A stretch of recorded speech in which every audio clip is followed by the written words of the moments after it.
Em 60 anos, o Brasil cresceu muito e o BNDES faz parte dessa história. Quando o banco foi criado, muitos produtos eram importados e de difícil acesso. Hoje, eles são fabricados aqui e até exportados. No início da década de 50, 40% das residências tinham água encanada. Agora são mais de 80%. BNDES, há 60 anos, no dia a dia dos brasileiros, trabalhando pelo futuro do país. BNDES, o Banco Nacional do Desenvolvimento.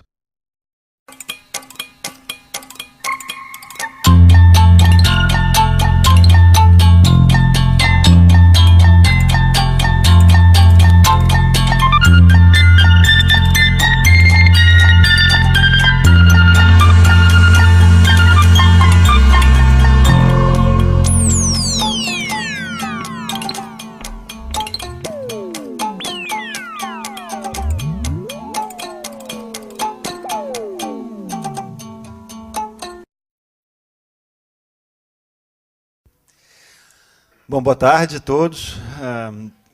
A gente está aqui no fórum, né? Nesse fórum aqui a gente já discutiu fundo setorial, né? Métodos de financiamento, a gente falou de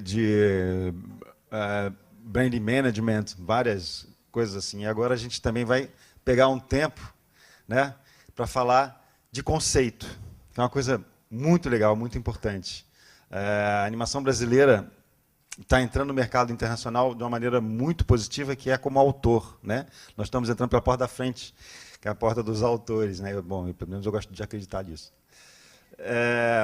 Então, mais do que nunca, a gente tem que estar sempre se reavaliando, sempre pensando nos conceitos, a gente tem que ser original, né? A gente tem que ser brilhante, a gente tem que ser genial, né? Mas como é que chega nisso? Como é que faz nisso, né? É muito importante a gente ficar pensando nessas coisas. É muito importante a gente discutir isso, e nada melhor do que a gente discutir isso entre a gente, animadores, né? Para essa mesa que a gente vai falar de animação para adolescentes, na verdade a gente vai falar também de como atingir o teu público, né? Como reconhecer o teu alvo, né? O teu target, né? O grupo, né, que você está se dirigindo, né? Como falar para ele, né?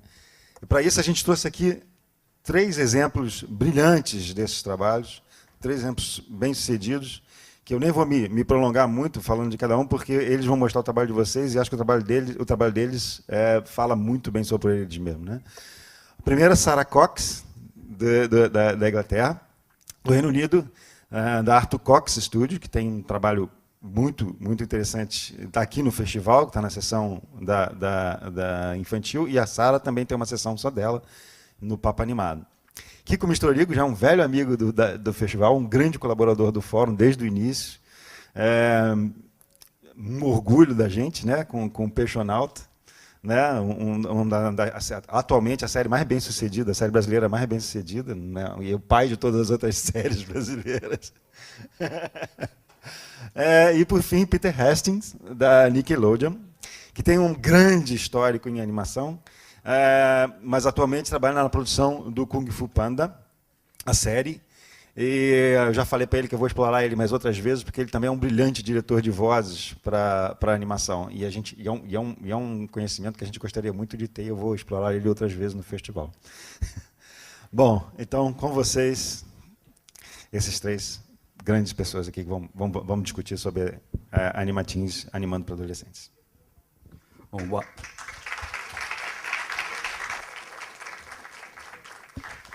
Bom, boa tarde a todos. É sempre uma honra estar aqui no Anima Mundi, esse evento que cada ano é melhor, cada ano é maior, e cada ano é mais animado. É impressionante como há anos existe o Anima Mundi, e eu acompanho desde o comecinho, o César sabe disso, que a gente tinha cabelo um pouco mais preto, lembra?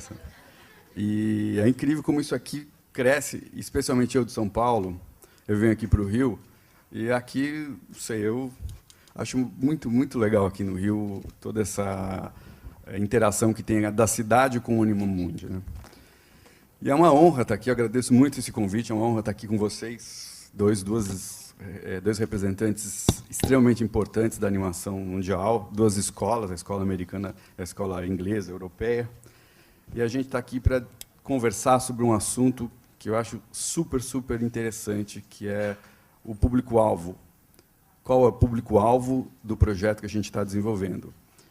Até um pouco antes aqui a gente estava conversando, eu já passei por uma situação muito engraçada, que é levar um projeto para um evento em que você vai encontrar várias broadcasters, e no mesmo evento, alguns broadcasters acham o seu programa pré-escolar, e outros acham que ele é quase adolescente, o mesmo.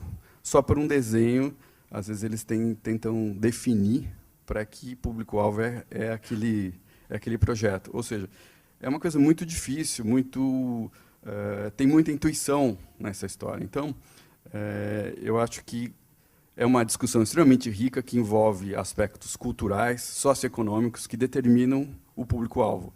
A gente conhece sucessos. Se a gente pegar um grande sucesso mundial, você vai ver que varia o público-alvo de acordo com o país que ele está. Então, é uma coisa que não é uma ciência exata, graças a Deus, aliás. Então, eu queria convidar a Sara para apresentar um projeto que é sensacional, que é o The Itch of the Golden Knit, que é Bom, você vai explicar. Eu estava quase explicando o seu projeto, de tão legal que ele é. Por favor. Okay. That's working.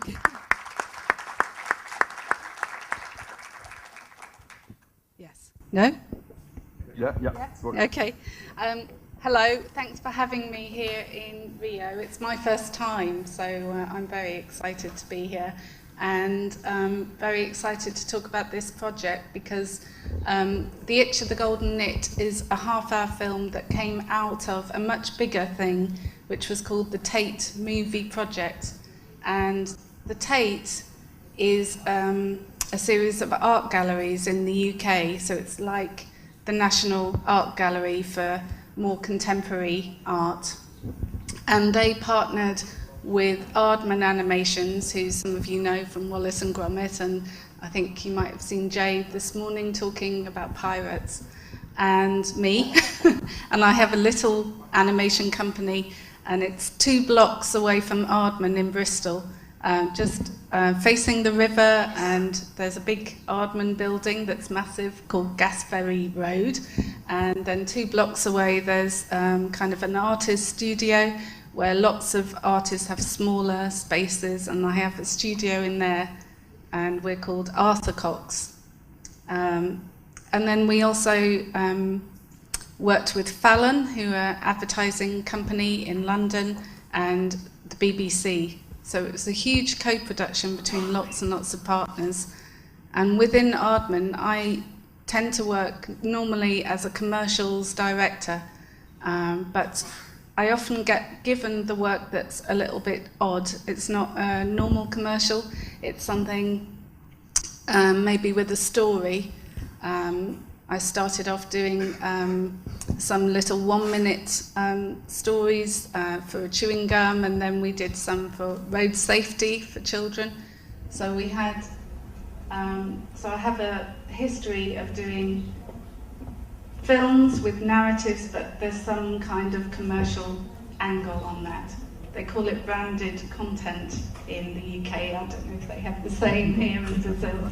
But, so I'm going to talk about the Tate Movie Project, and as part of that, the film The Itch of the Golden Knit, which is playing here. Okay, so the mission. It was a bit like being a superhero and being given a mission. So my mission, and it came in 2006 from the advertising agency Fallon, and the mission was that they started off wanting to make a feature film that was made entirely by children. And this was the very first germ of the idea. And they sent a script, they wrote the script and they sent it to Aardman, and no one really wanted to do it. Everyone was a little bit afraid of this, working with children and a feature film, and the script wasn't the best script in the world. It was something, I read it, it was about teddy bears in space trying to get mortgages for their houses. It was really odd. So everyone, the script had been passed around and everyone was a bit worried, and because I really wanted to work on a big project with Aardman, I said, I'll do it. and I didn't mind about the script. But I said, perhaps it'd be a good idea if we got the children to write the script too, so that it would be more relevant to what they were interested in. And so that's what happened. So I had to pitch the project then to get the funding, and this time it was a long time ago, and it was with the BBC for a website, and that's how we were going to get funding. And I had to go and do a pitch, and I'd been on holiday, and I'd been in a pizza restaurant with another family I didn't know very well, and the pizzas were taking a long time to be delivered to the table, and the children were very bored, and they were just getting all fractious and angry and hungry, and if you have kids, you know what what that means. So I was drawing with this little boy called Henry, and Henry's 6 years old, and I said, okay, draw a picture of me, and this is me. I had short hair then, so it's a better picture.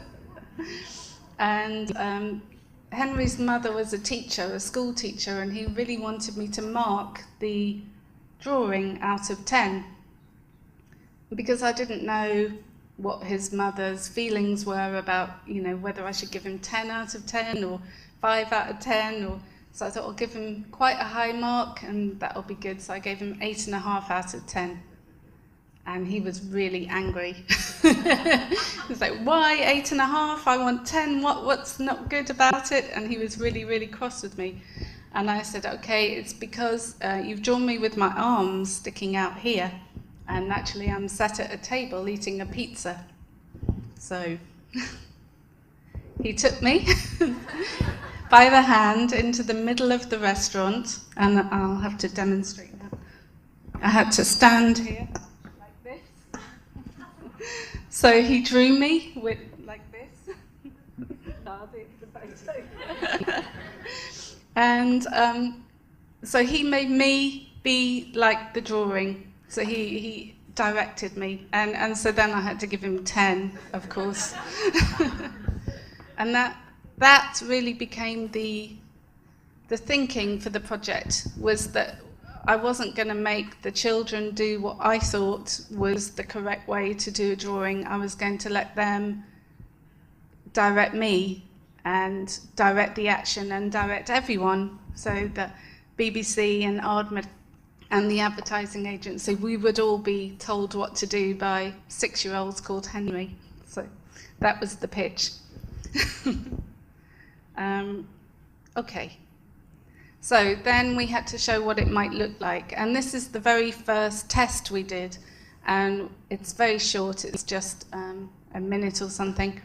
And we did this just with the children of people that worked at Aardman came in, and they all drew pictures, and I thought I would do a forest scene, but that's all I said. We'll do a forest, and every child can draw a tree. And this is what we had.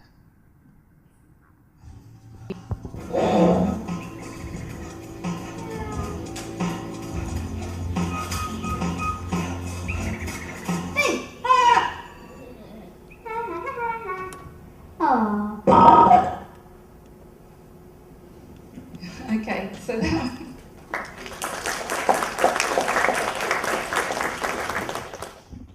that was just a little test, and because we got all the trees, we got the wolf, we got I asked for villains, and we got shopaholics for some reason. All these girls drew shopaholics, so there was a shopaholic in there with a cash point in the tree, and then we had a sound booth, and we took them to the sound booth, and all the little boys wanted to burp, so we thought we'll have some frogs burping and making that noise.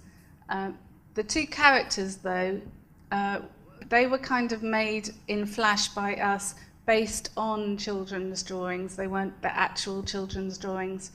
And that was because our partner at the time was just the BBC. This is before the Tate had come on board. And the BBC had this policy, they didn't want a winner. So they didn't want any one drawing to be the best drawing or the drawing that was the main character. So we tried doing this, and it was based on a few different drawings, but I really didn't like it. It just didn't have anywhere near the charm that the children's drawings on their own had. So we abandoned that aspect of it. So we were all set to go, and then the funding, which came from the BBC website, BBC Jam, just collapsed. There was no funding at all. They just cut it, and lots of projects were being made, and they just and so we thought it was all over, and I carried on doing commercials. But then the advertising agency got the Tate on board, and I think they were much better, or a really good asset in the partnership. And this is the mission then redefined by the Tate, and Nicholas Soroto is the head of the Tate Gallery, and he said this is a uniquely ambitious national project. Over the next 2 years, we will collaborate with the best creative minds, professional and children's, on an unprecedented scale. Every child in Britain can be involved in the Tate movie, and we will help them draw on their imaginations, lives, and communities whilst developing their visual literacy and inspiring the artists of the future. So the key line in this was every child in Britain can be involved. That's quite a challenge for me as the director of the project, and at the time the creative director of how this would all work. It was just me at this point going, yeah, we can do this, it'll be no problem, it'll be fine. But we didn't have any structure in place at this point. So I started trying to work it out in my head. And I don't know how well you can see this, but there were so many elements to it. It was so difficult to picture, so I did all these colour maps of how it could work. And a big challenge was, we knew straight away that a website would be the best thing, but not the only thing, because not every child has access to a computer, but a big part of it would be a website. But because animation takes a long time to produce, we needed those children to be involved in that website the whole way through the process, which is a long process. So we had a 9-month production time. So then we had to think of how we could keep the process alive, how we could keep the script and the designs open, so that children coming new to the project in, say, month 7 of production time could still have an idea that's submitted that had some effect on the film, which is quite tricky. So this was my workings out. There was lots of these. This is just one of them. And then I gave it to the producer, Helen Argo, and said, make a schedule from this. And she did. So we'll talk a little bit about the website. Obviously, a bespoke website can reach more people than any other means. So this was the core of the project. And we did this there was various companies pitching on building the website, but luckily Aardman have in-house a digital department, which works like almost a company in its own right within Aardman. And they pitched to the Tate and to the BBC and won, which made it so much easier, which made it work. It wouldn't really have worked if we'd had to keep going to London for meetings. Dan Effigan, who's the creative director at Aardman Digital, he was downstairs. So for nearly a year, me and Dan met 1, 2, 3 times a week and just worked through the whole process and built the website. So he would be asking me how often do you want to talk to the children? What will you be asking them? What will you need to get back? So it was a very kind of collaborative process. And he wanted to know what the world would look like and what the kind of art direction of it all was.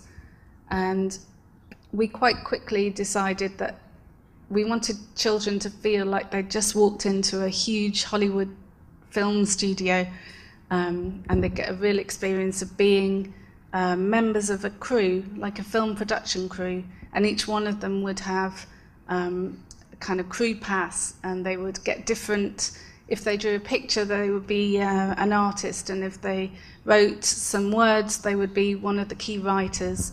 If they voted on assets, they could be a producer. So there was lots of ways that the children could be involved, and they did get little virtual crew passes. So I'm going to show you now a kind of introduction to the website. It's a little 5-minute film. The website was launched, by the way, on the 15th of 15th of July 2010, and the funding for the project was announced in June 2009. So we had 1 year to build it, which is quite a long time, but it was, as I was saying to Peter just before, the legal implications of getting children to sign up to a website, to use their work, to communicate with each other was immense. So there was an awful lot of very, very boring meetings about usernames and that I had to go through. Anyway, let's play you this. Oh, it won't. My thing's so tiny. There we go.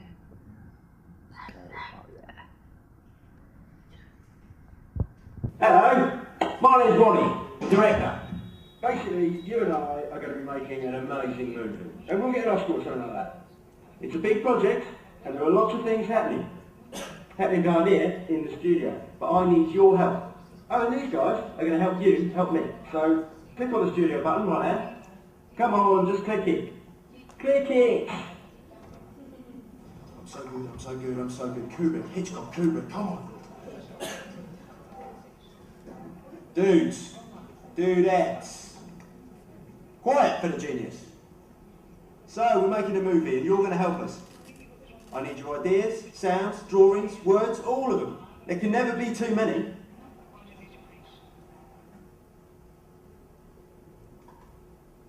Hi, my name is Egg. This is the art studio. This is where we make the movie look great. Aha! So, I would like you to send in your pictures and ideas and inspirational pieces, and together we'll make the best looking movie we can. I'd like that. That would be great.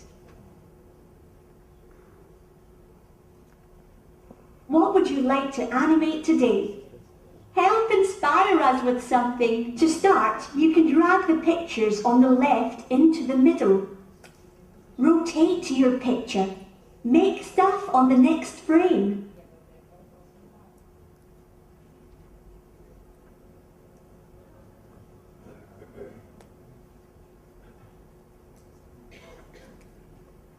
This is where you can give us your pictures. You can scan, photograph, or post them to us.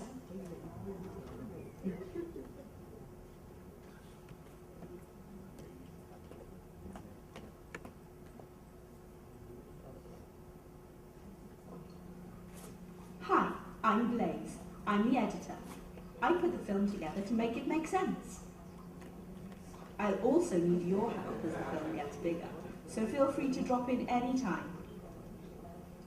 I'll always be up. Choose a clip to watch. Play.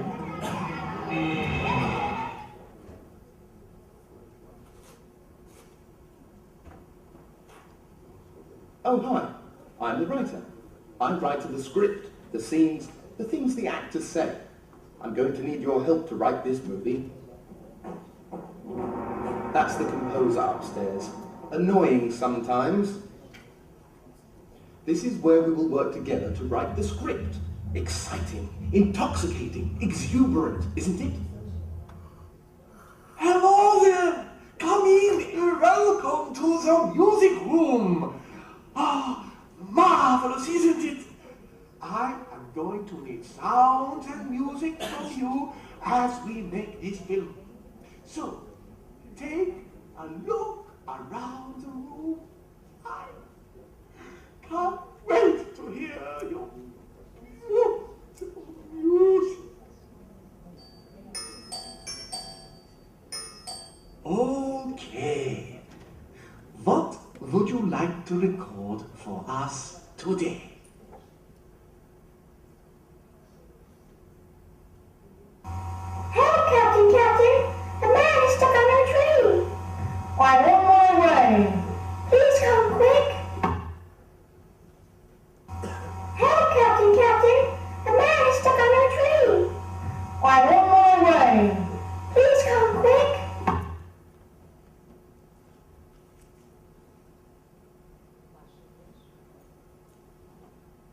Keep an eye out for the BAFTA people.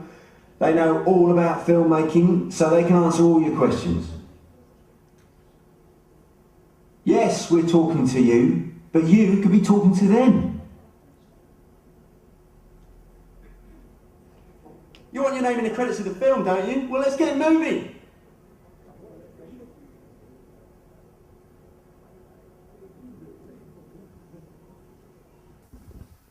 Okay, so that's just a little tour of the website, which kind of says it all a bit better than I can.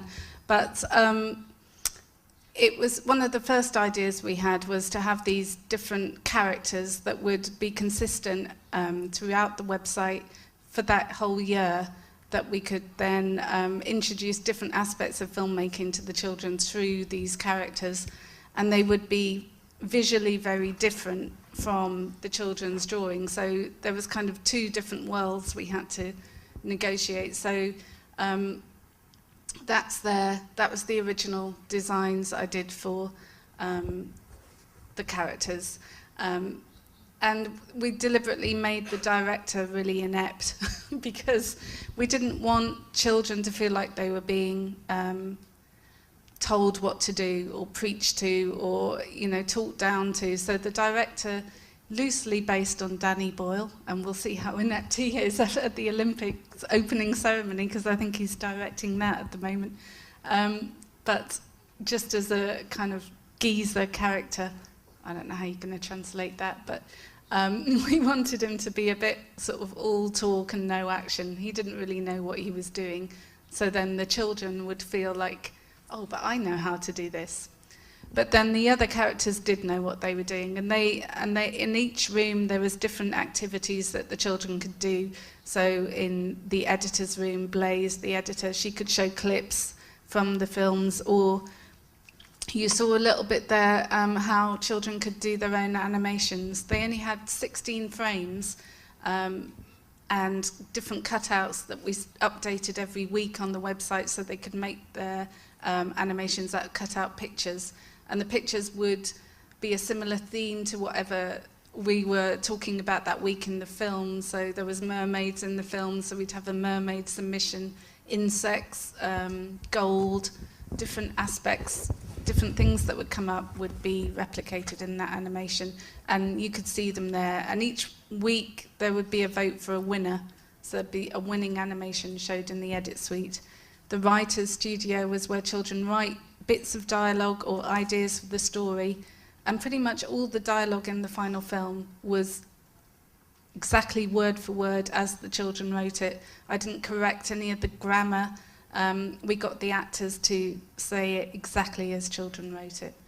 The composer room, they could just press a button, so if they were too young to write, they could press a button and just shout into the microphone. Sometimes they played violin, they had their friends round and acted out whole scenes. You could often hear the radio in the background or the television, and hear bits of their home life.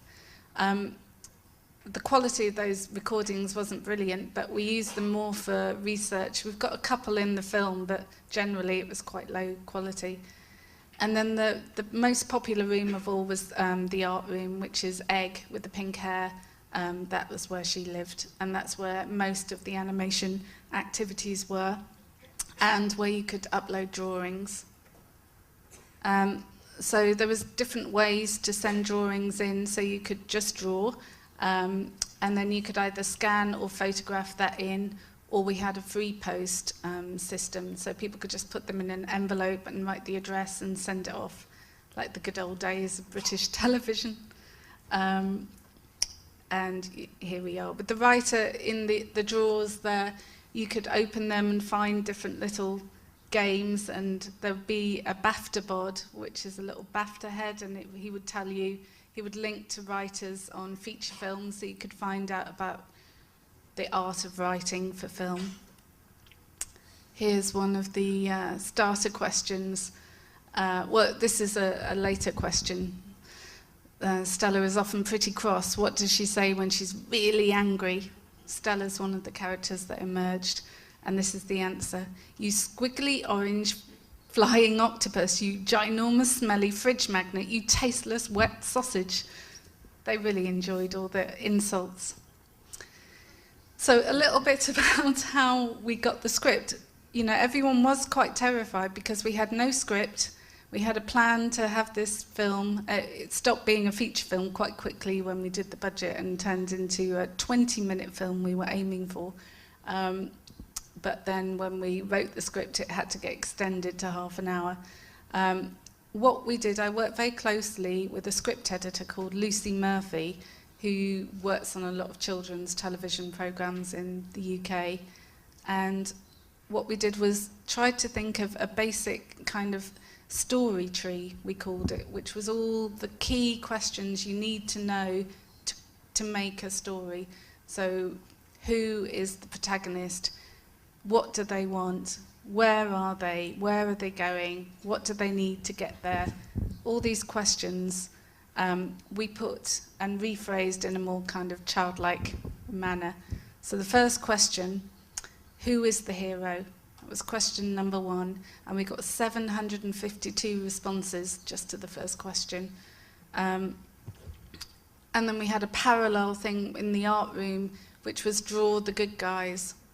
And then from those 752 responses, I went through with the script editor and we put about 12 up on the website, and then the children voted on which of those responses they liked the best. And then that was our starting point for the script. So the next question was, what does the hero want? We had 308 responses, probably because we had other things on the site then. Typical responses, the diamond. The superhero wants the diamond because it is the key to a secret world, and it's a world of wonder and imagination. The villain wants it to destroy the world. So that was a standard response. Who is the baddie was question number 3, 404 responses. And this is where Stella came in, right from this third question, which is the third week of the website up and running, and Stella stayed being the baddie all the way through.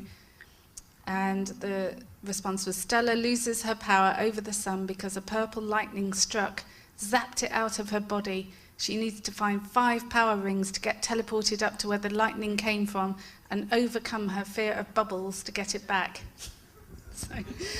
So we had, you know, there's some kind of exuberance in this that I wanted to capture, but also the one story had to have as many contributors as possible.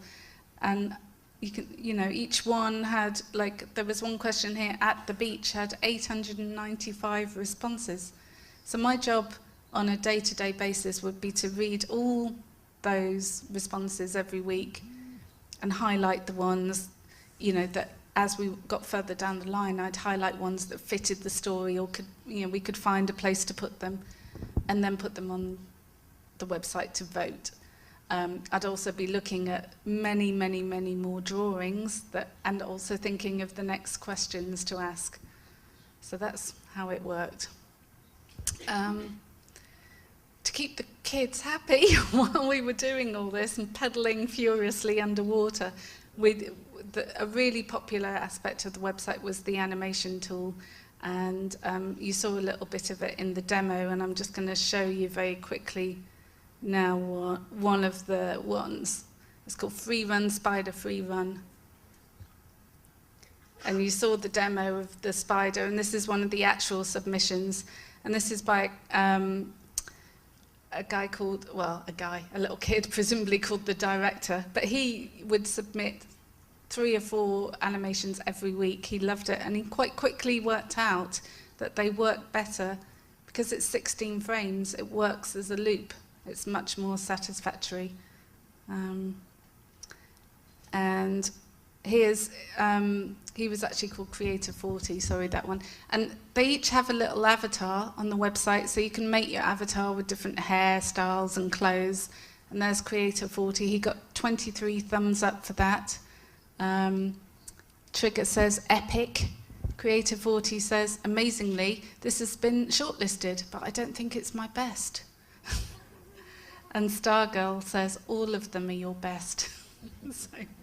So they would comment and have quite in-depth conversations about each other's work, and a community really began to grow from that.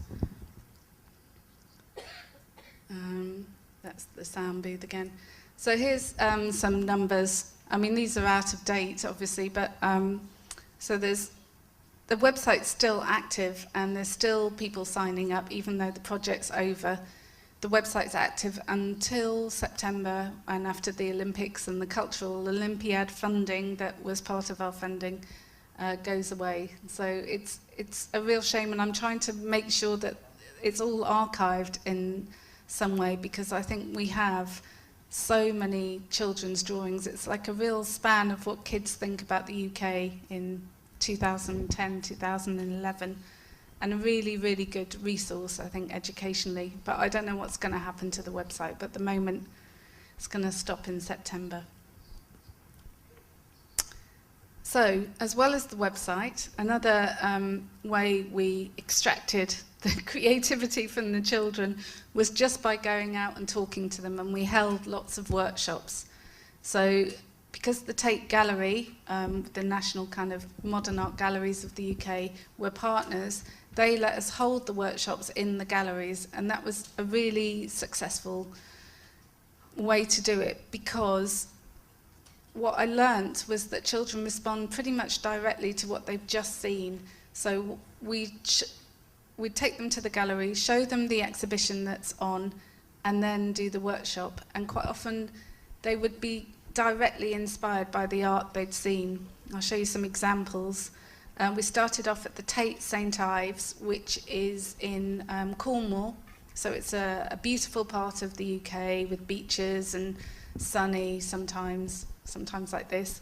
And it's a really lovely gallery. And there was an artist called Lily van der Stocker, a Dutch artist, who did very domestic imagery. It's all pink and rounded edges. I mean, she's got some subversions going in there, but I don't think the kids totally picked up on that.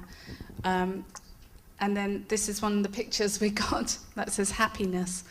So they're really directly affected by what they see. And we were a little bit worried about this first workshop because the stories were all so nice. It was all about rainbow spaceships and cupcake families and ice cream mountains, and it's all quite nice. I was thinking, where's the jeopardy? What are we going to do? One of the characters we got was this man in a bikini. This was the nearest we got to jeopardy. My character is an RAF man, and that's the Royal Air Force, who goes to Bikini Jungle. Bikini Jungle is a jungle where every animal wears a bikini, even parrots. And that drawing. Then the next place we went to was Liverpool. I don't know if anyone knows about Liverpool's a kind of northern industrial town, quite working class, not so rich, not so comfortable. People from Liverpool known for a good sense of humour. So we thought, we might get a bit more jeopardy here. But we also showed them, there was a Picasso exhibition about war and peace. And so they saw Weeping Woman, and we did get really quite dark stories. The guy who was working at the Tate Liverpool went round with the kids, and he asked them to say, why is she crying? And here are some of the answers. She's crying because someone stole her money. A burglar stole her kid. That's a child. She's been at a funeral. She's been skitted. Skitted means teased. She's been skitted because of the way she looks. Her boyfriend said she was ugly. She looks like a witch. She's got shapes all over her face. She went to get a facelift, but they did it wrong. She goes to the doctor to get her face redone. A fairy comes to grant her a wish to be more beautiful, and when the doctor comes back, he faints. She goes to the doctor's, and he solves the puzzle of her face, and she becomes beautiful. So Yeah, we had really different responses, and this was just the second workshop.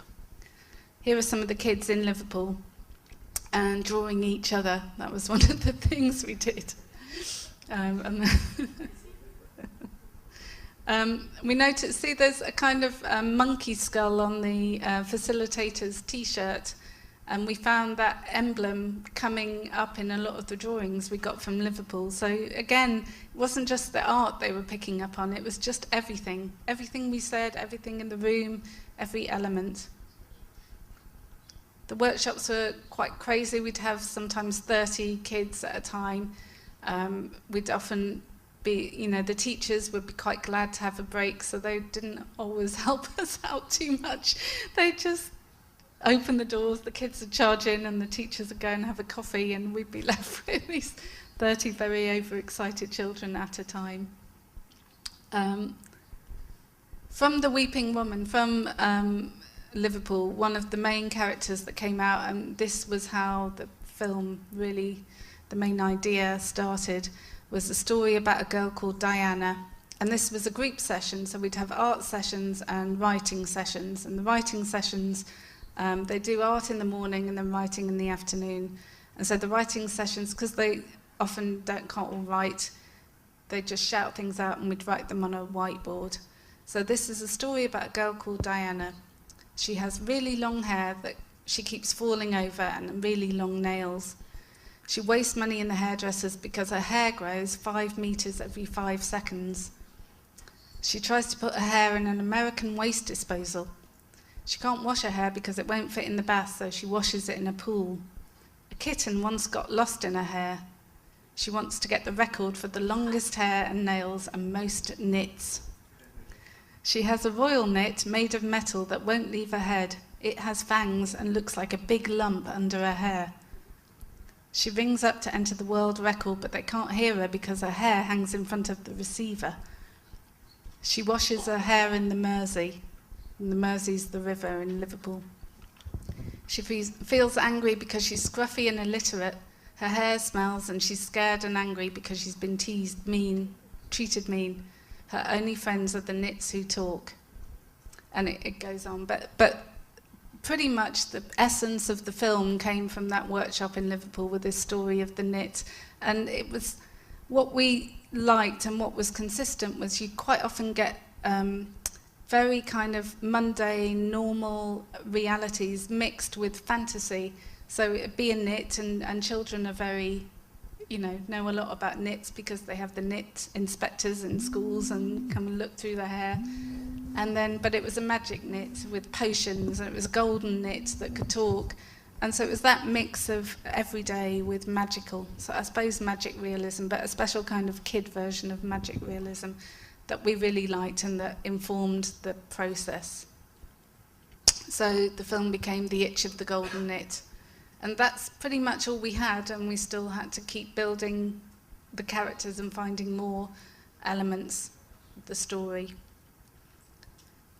We went to Tate Britain, another gallery, and there was a Fiona Banner installation of actual Harrier jets within the gallery.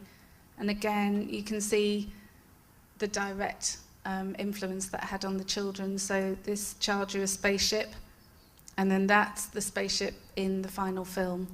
And we had to build it in CG, but with all the wobbly lines. It was really difficult because it's easier in CG to just make everything straight. I didn't go to every single workshop, but there was a bus that went across the country from Cornwall to Scotland to Ireland, and that's the driver. And on the bus, well, it was a big truck, and on the truck there was all kinds of, there was a sound recording booth, there was computers, and so we just pitched up the truck and have a workshop in different towns. Here it is with Emma, she's the art director on the project, and we're outside St. Paul's Cathedral in London. Here's a map of everywhere we went. And the green ones are the galleries, and the red ones are the trucks. And here's inside the truck.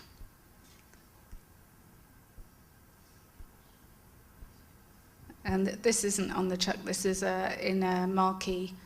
There was a children's programme called Blue Peter, which is a famous British children's programme, and they collaborated with us on the project, so there was a lot, that was how the marketing mainly worked, so that kids would know about the project from the television programme.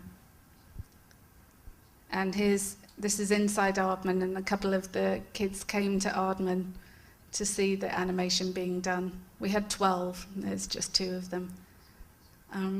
I've got a making of, but it's about 5 minutes. I'm not sure if I'm good for time or... It's okay. It's okay. All right, I'm going to show this now, which explains a lot.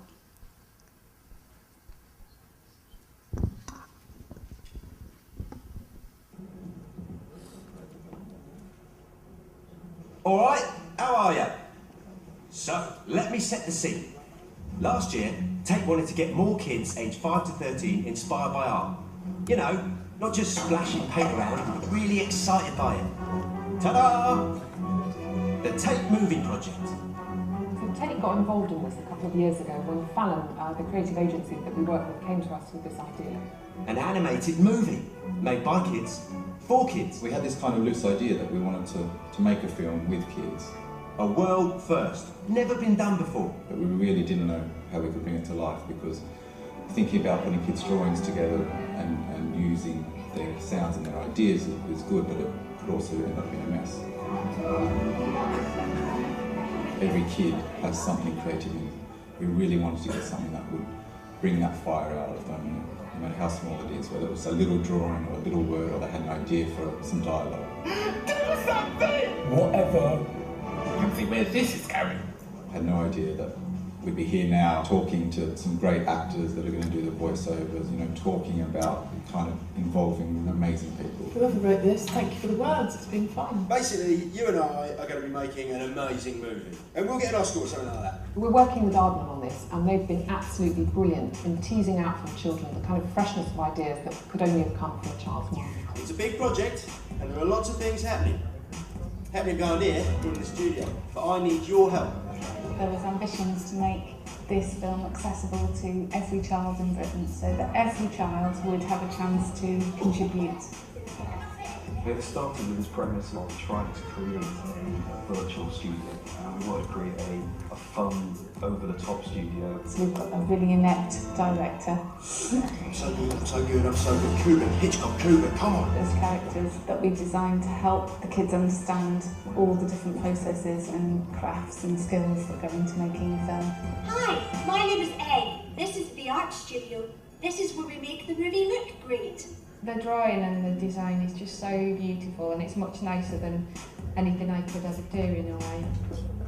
I just completely take everything from the children, so if you've got a forest, all the trees are drawn by the children, and if it's got grass, the grass have fine textures of grass that children have drawn. All of the drawn content has been 100% from kids. We're just kind of taking that final tweak to make it professional.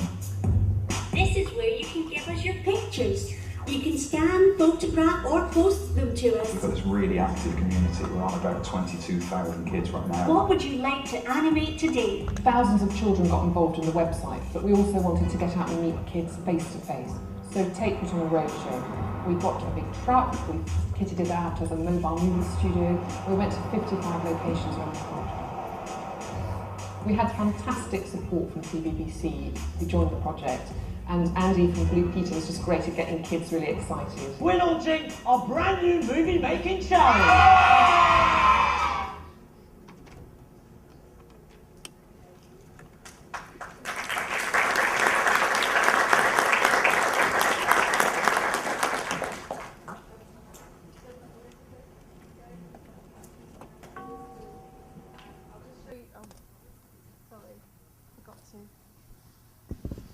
Okay, so I'll just whiz through some of the drawings. I know I'm running out of time, but on the actual movie then, so that was all the kind of mechanics that made it possible.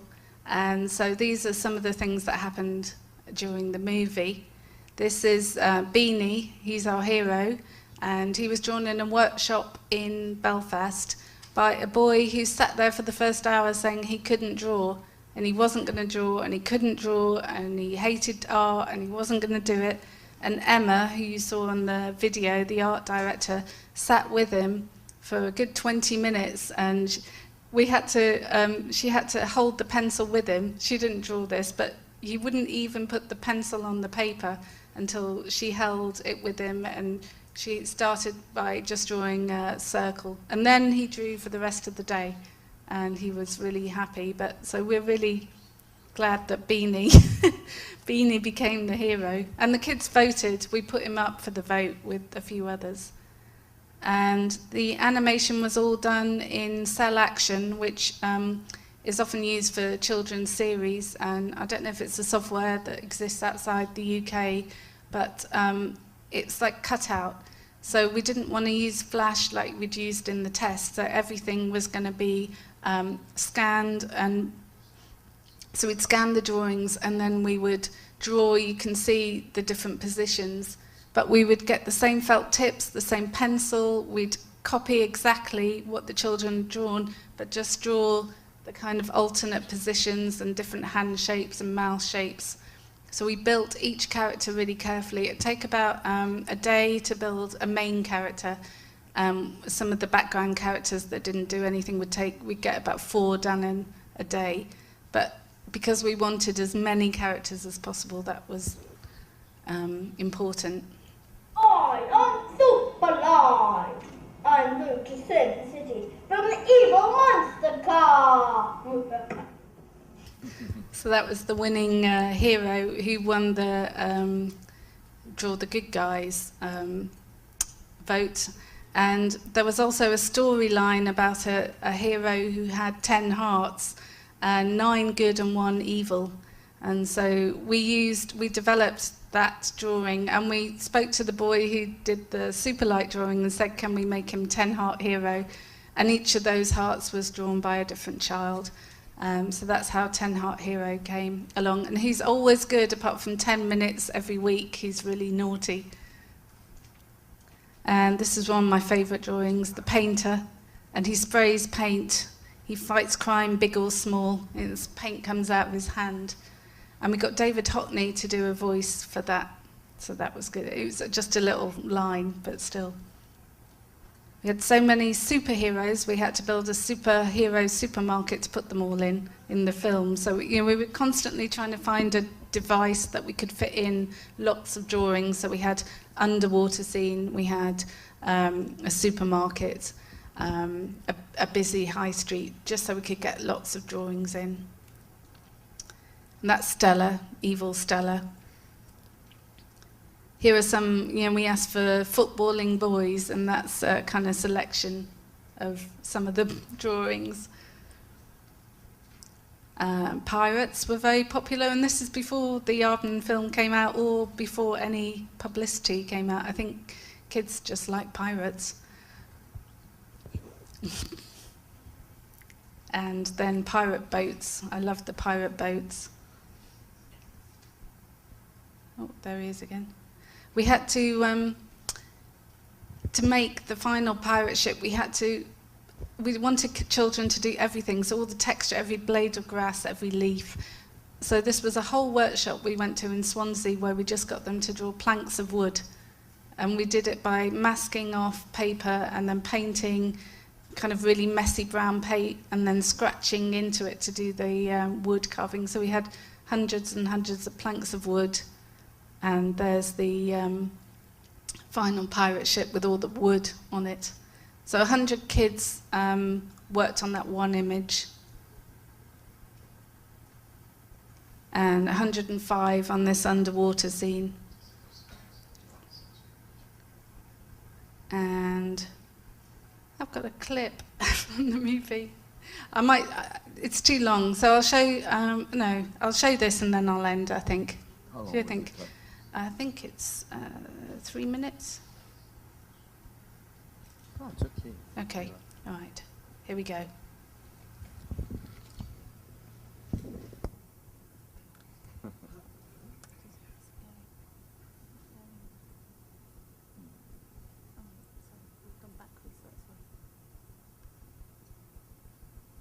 Okay, ladies, we can take ya.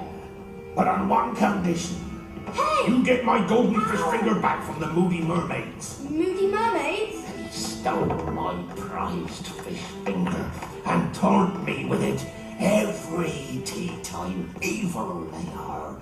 Pure evil. I can't do this. I can't do this. Well, I can't do it. This cake's dry clean only, you know. Stop moaning and get on with it. Activate the blend-in pants. But how? Give yourself a wedgie.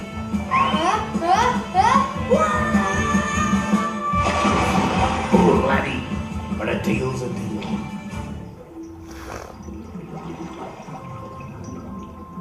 What? How is this supposed to help me blend in?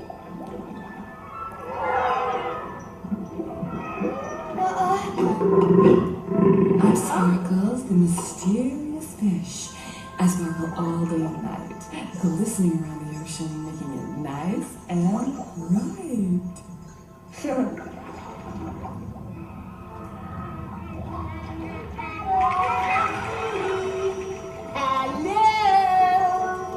Oh no!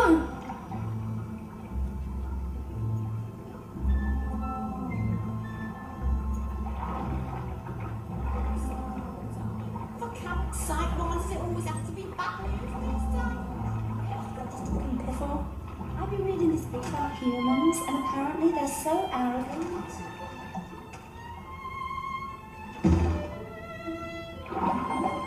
The golden fish finger! Yes!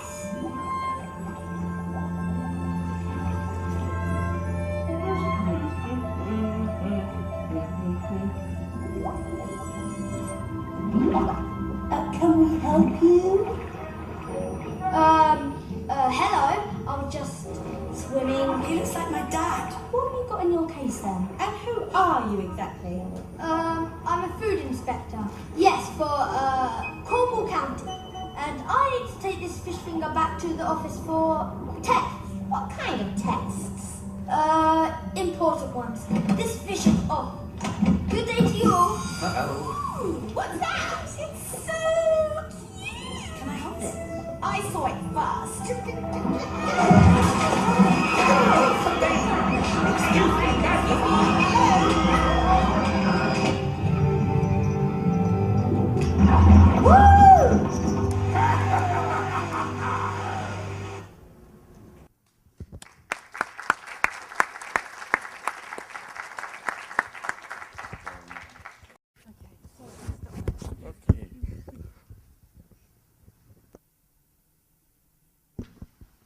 Thank you. Okay, all right, thanks very much.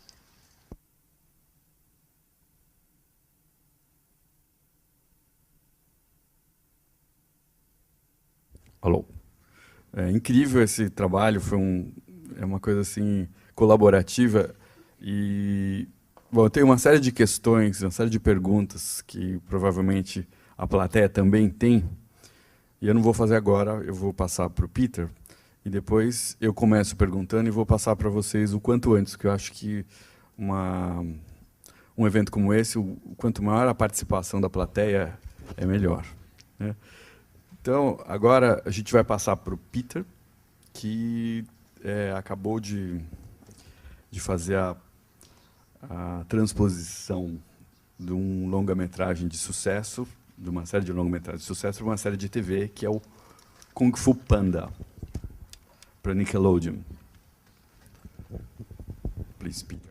Oh, obrigado. Oi, gente, tudo bem? Só isso? It's translating into English in my head. I like that. Eu posso falar um pouquinho de português? I'm getting the translation is good. Eu não entendo nada. Eu vou falar em inglês.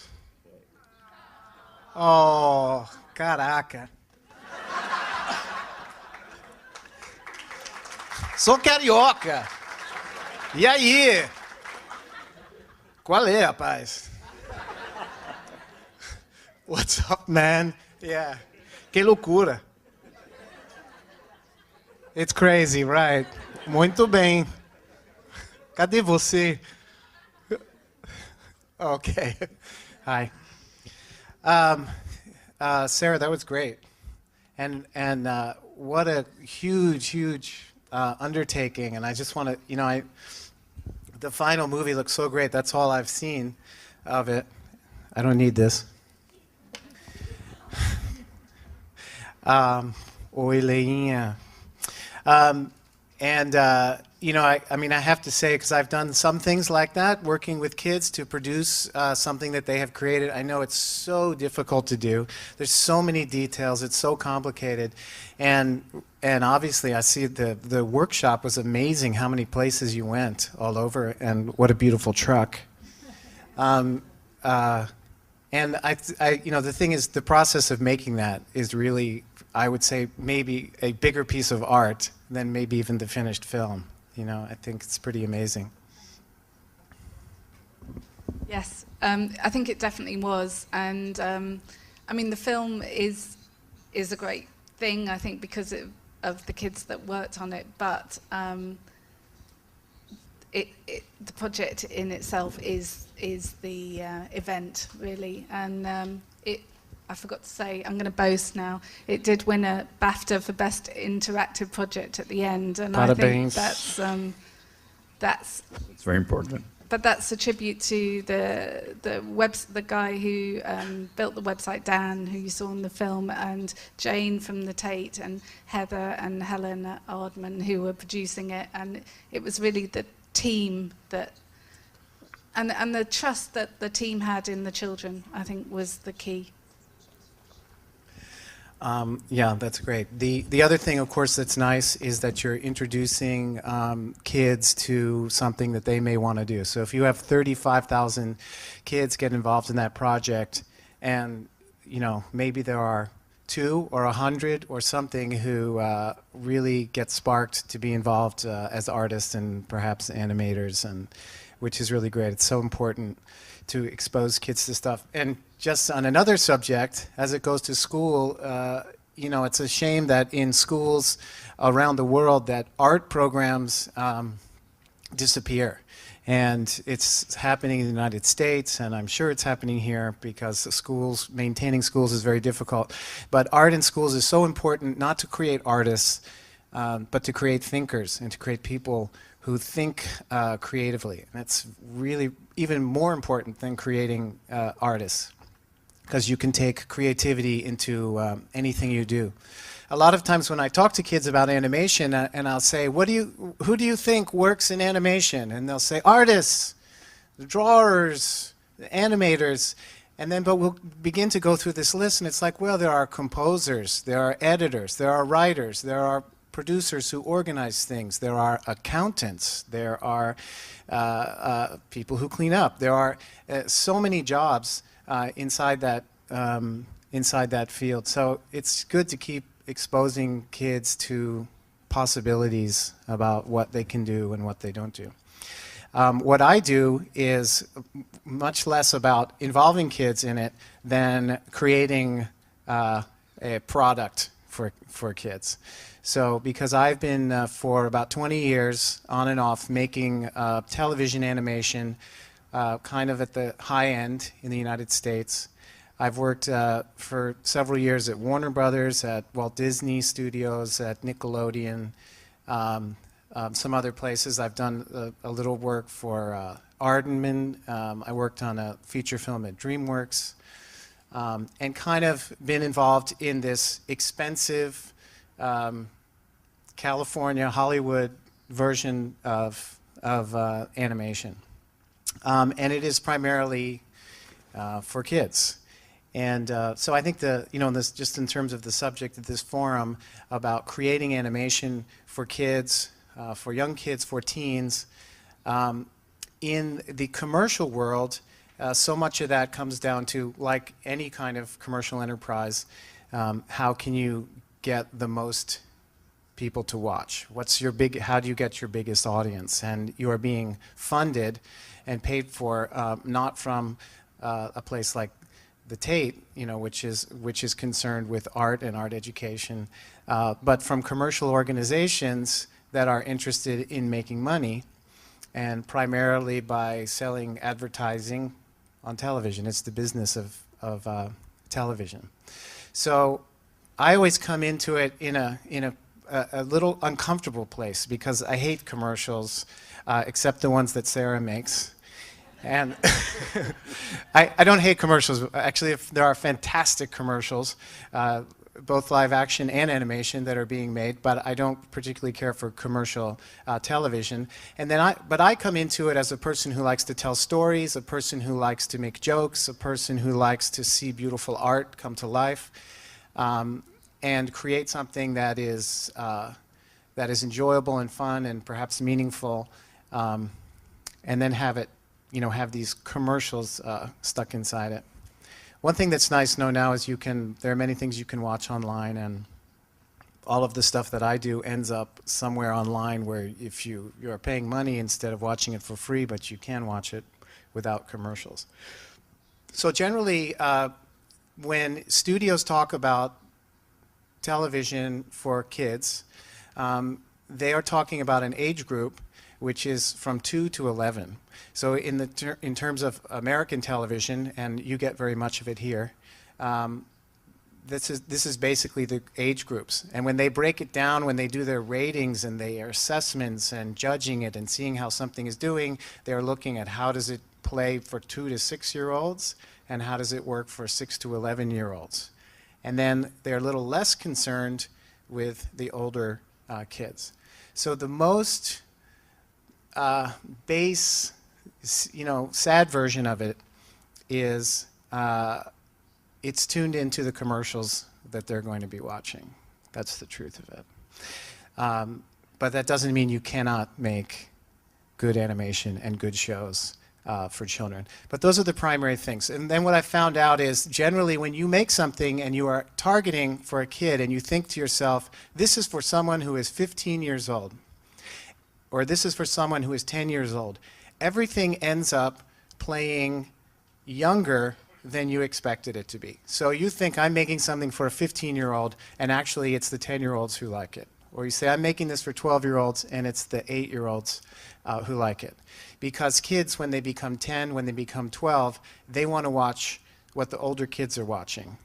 So in terms of animation, and there is a category of animation, now in the United States, which is represented by The Simpsons and Family Guy and shows that are on the Cartoon Network. I don't know if you have them here. Is there like an Adult Swim here? Yeah? This kind of animation, which is generally more geared towards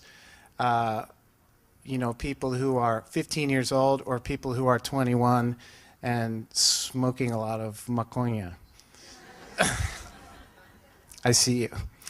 But it's also interesting, what really makes a show work for many ages is not the look of the show, it's not really the content of the show, but it's the sort of the spirit of the show and the soul of the show. So if you take a show like SpongeBob SquarePants, which is called, what's it called? Bob Sponge. Sponja. This works for many, many ages, and it works for many, many people, and adults enjoy the show, and people who are 20 enjoy the show, and it's really because of the spirit of the show.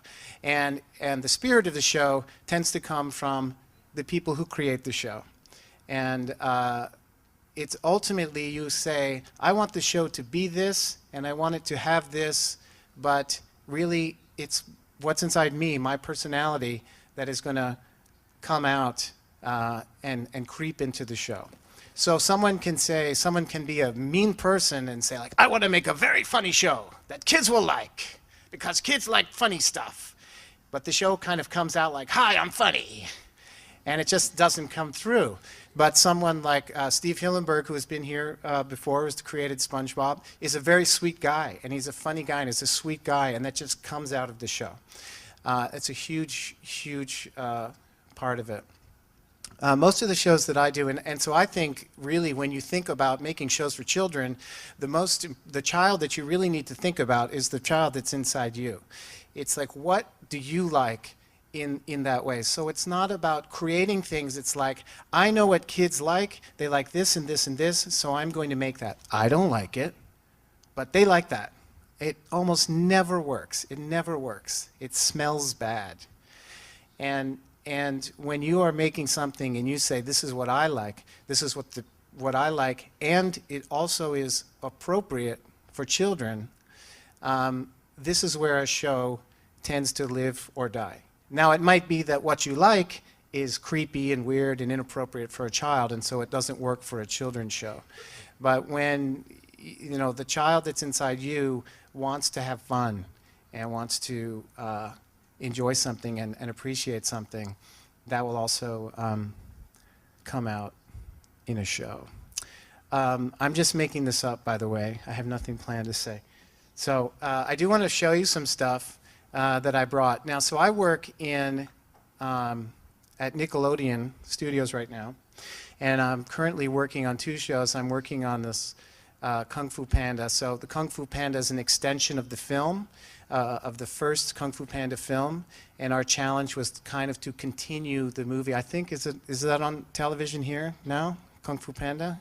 Yes, anybody know? Okay. So it's here now, it's all over the world. I have the sort of privilege of being able to make animation that will appear all over the world, in every language.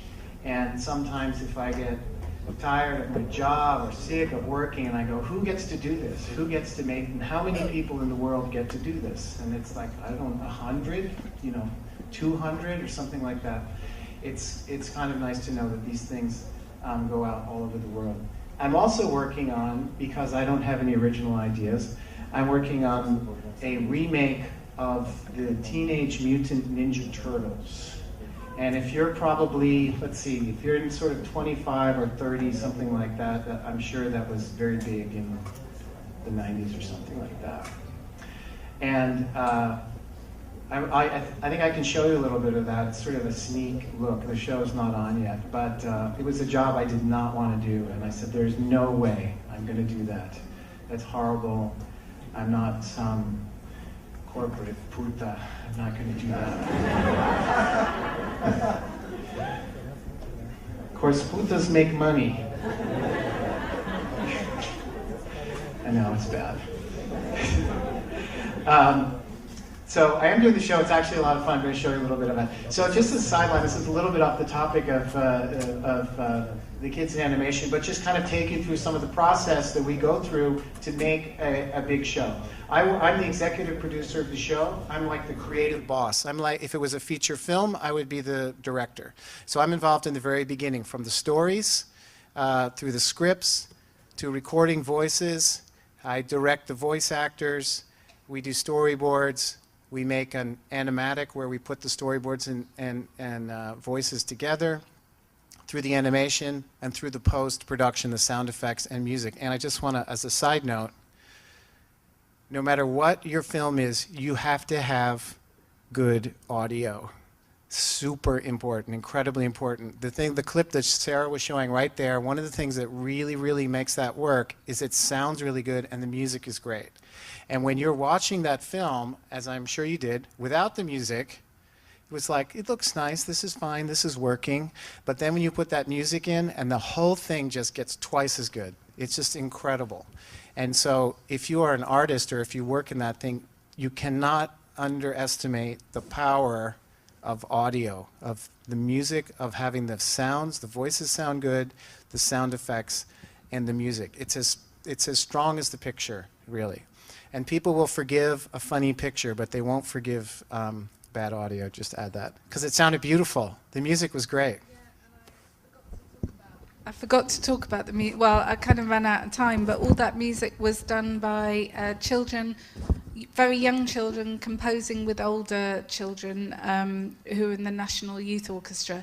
And we were very inspired by El Sistema, which is Chilean, I think, where they work with street children, and they were in Scotland, and so the composer was very inspired by that, so we used an El Sistema kind of process. No, that's great. Let's keep it open. I'm going to start rapping pretty soon, because that's what always happens when I get a mic in my hand.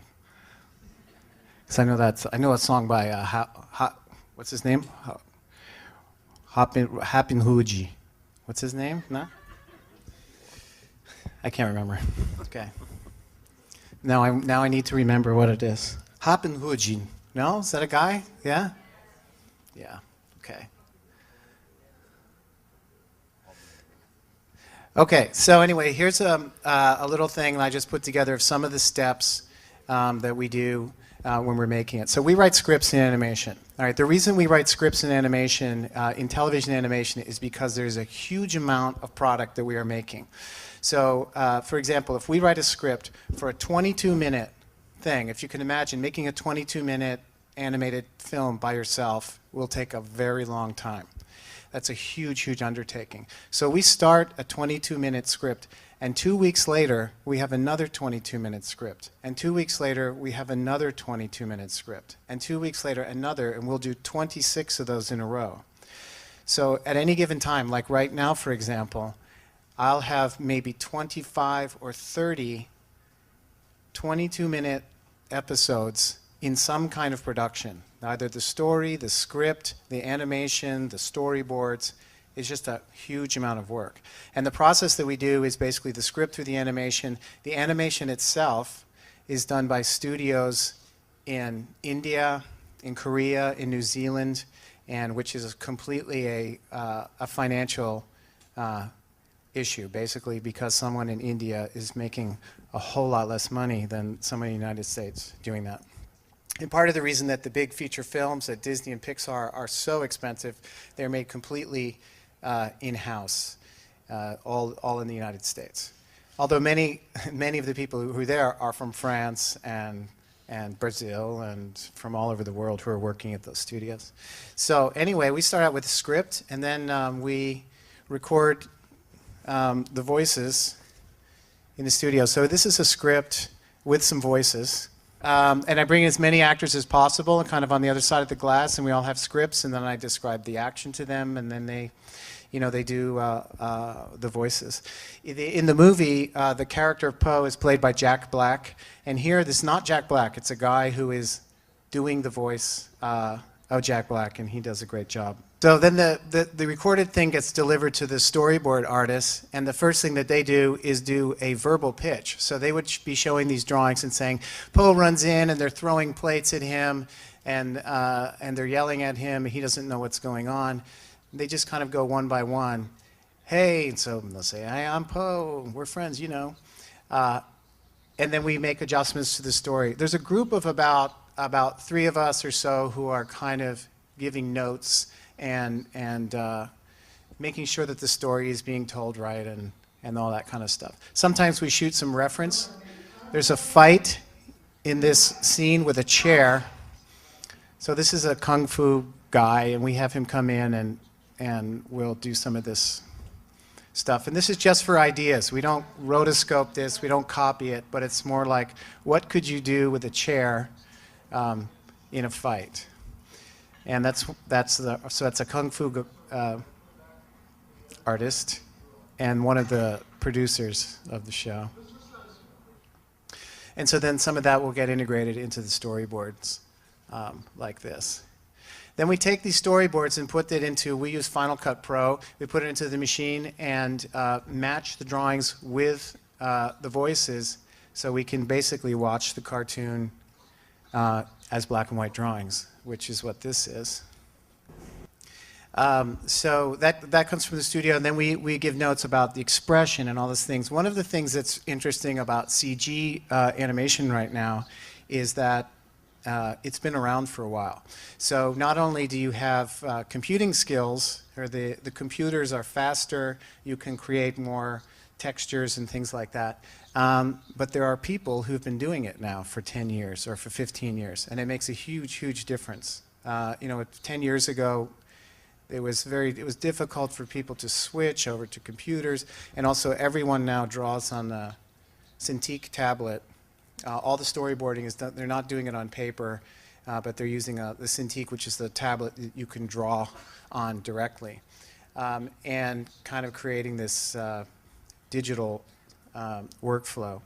SpongeBob, however, does still do drawings, and they print out their drawings, and then they put them on the wall and go through the storyboard. But there are very, very few shows in production that still do that. So we get those things, then we get the show back, very dry, and we do all of the sound effects and music. And there's just a little, I think this scene will play here again. That's that clip. That's part of all of our campaign to promote violence among children.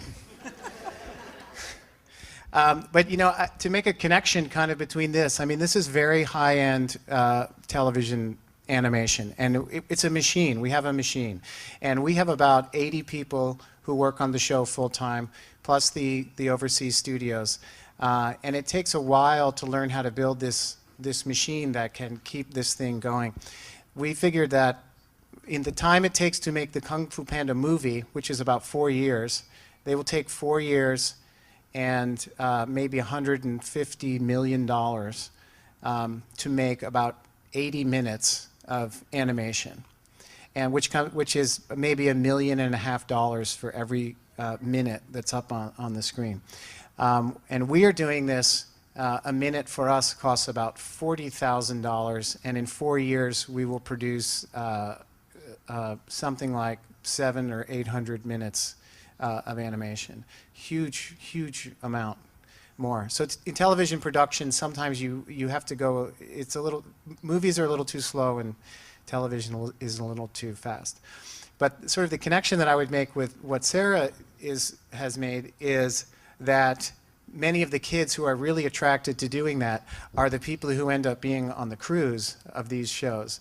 The crews in television animation, everybody is like a 13-year-old boy, basically. I would say 80% of the people who work in animation are like 13-year-old boys who are surrounded by toys in their workplace and have action figures and wear ironic T-shirts with video game references on them. And they're all kids who love animation and love cartoons and went to school you know, to study that, or just worked really hard. Okay, Kiko? Okay. Thank you. Okay, you're welcome. De nada.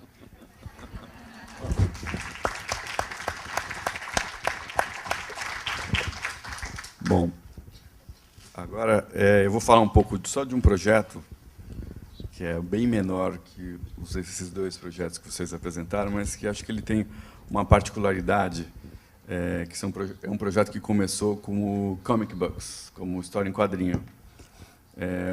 Um dos licenciados do Peixonauta, que é a editora Abril, se empolgou com o Peixonauta, falou assim, poxa, a gente também queria ter um personagem nosso, porque a gente sempre licencia. A editora Abril é a editora que publica as histórias da Disney no Brasil. E eles publicam, sei lá, desde os anos 50, isso. E aí eles perguntaram, poxa, vamos fazer um personagem? Com essa ideia que você falou aí. Vamos fazer uma pesquisa, vamos ver o que as crianças querem, ou o que elas vão querer daqui a pouco, que acho que é bem difícil de saber. E vamos fazer um apanhado geral, contratar um instituto e ficar anos pesquisando para chegar a uma verdade e a gente construir um sucesso. Aí eu fui absolutamente contra essa ideia. E eu falei, olha, eu acho que eu não funciono assim, eu não sei lidar muito bem com esse tipo de coisa. Eu tenho já um projeto que eu acho que encaixa um pouco com o público-alvo da Editora Abril, que era, na época, até hoje, que é esse entre 6 a 9 anos, que é o que a gente estava falando agora há pouco aqui, que são os kids, em inglês. E a gente sentiu um pouco ali também que existe uma certa barreira, como se a criança, quando ela faz 6 anos, ela acorda de manhã diferente. Ela era pré-escolar, de repente ela faz 6 anos, ela virou uma criança pré-adolescente, com outros interesses, ela mais racional, e não é assim, a gente sabe que tem toda uma transição. E esse projeto, como ele demorou muito, ele sofreu algumas mudanças ao longo do processo de desenvolvimento. Dentre elas, mudança na música, mudança no ponto de vista. A gente lançou os quadrinhos, os comic books, antes, para testar um pouco o personagem na rua. Então, ele teve tá indo ainda, a gente está em produção na série, ela vai ser veiculada pelo Cartoon Network na América Latina. E eu acho que ele é um caso que eu jamais podia esperar que fosse acontecer, porque a gente tinha aquele jeito mais corriqueiro de apresentar projeto, que era preparar a Bíblia, fazer o pitch, ir aos eventos internacionais, depois desenvolver, fazer o piloto, e assim vai, né? Aquele processo lento. E, de repente, surgiu essa oportunidade. Eu tenho aqui só uma pequena apresentação aqui. Acho que eu vou sentar. Obrigado.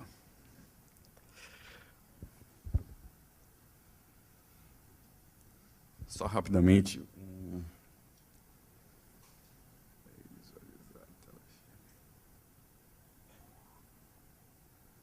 Cadê a tela cheia aqui?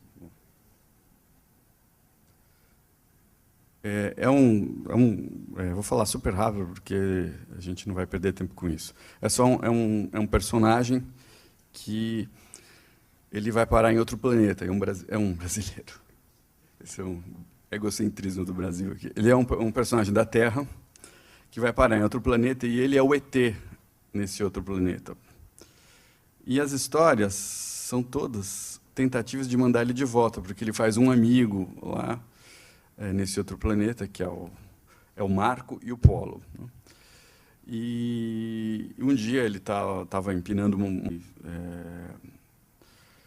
na Terra e ele foi levado para esse outro planeta, e lá ele chega, e é tudo maravilhoso. Então, a história é sobre esse conflito desse pré-adolescente, que ele está, de repente, sem os pais, sem ninguém, nessa aventura toda, dono do próprio nariz, fazendo o que ele quer, mais ou menos, porque ele tem as aventuras dele lá, e, ao mesmo tempo, ele tem saudade de casa. Ele desenha super bem, ele é um baixinho que descobre que ele tem esse único poder, que é poder se esticar nesse novo planeta. Então, bom, eu não vou me alongar mais, eu só queria ver se eu consigo abrir um arquivo aqui. Consegui, não. É que esse aqui...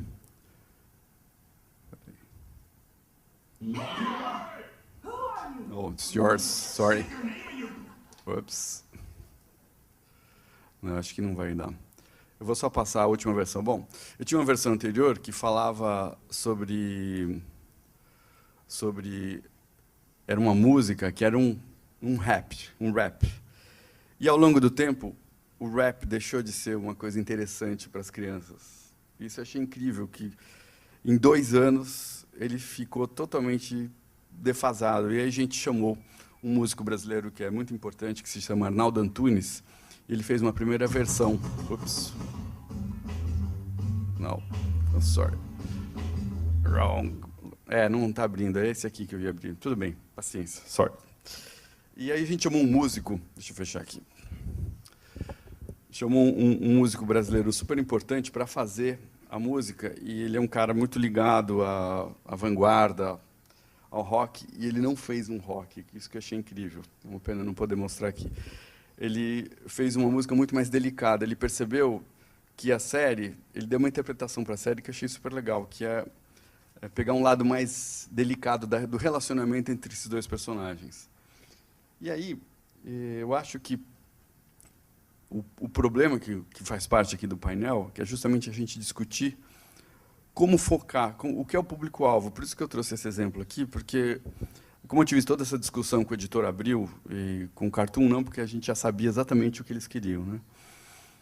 O que faz você olhar um desenho e imaginar que ele vai pegar determinada faixa etária? O Peixonauta, que é uma série pré-escolar que a gente fez aqui, os trabalhos pré-escolares já passam por outro crivo dos broadcasters. Eu imagino que alguns broadcasters tentam se colocar no lugar de uma criança, só que a gente só consegue se lembrar a partir de 5, 6 anos de idade. A gente consegue se lembrar do que a gente gostava. Antes é muito difícil. E eles tentam, mesmo assim, eles tentam. Então, a gente acaba tendo que lidar com a insegurança dos broadcasters. Eu apresentei o Peixonauta para vários países e eu recebi aquela informação de que alguns achavam que era super de criança pequena, alguns achavam que era por ele tratar de alguns assuntos como investigação e sustentabilidade, que é a série, que isso era um assunto para criança muito mais velha. E aqui no Brasil ele pegou um monte de criança de 8 a 0. Então, a gente vai no YouTube, eu vejo um monte de mães com a criança que mal andando, colocando a criança para assistir, porque lá no meio da história tem alguma coisa que faz com que esses nenezinhos, eles gostem de assistir, eles gostam da música, eles acham bonitinhos os personagens. Eu não sei, é uma coisa que aconteceu. Por isso eu acho que a discussão da faixa etária, do público-alvo, é super complicada. E a gente tem que lidar com a insegurança de quem está correndo o risco de adquirir o nosso projeto.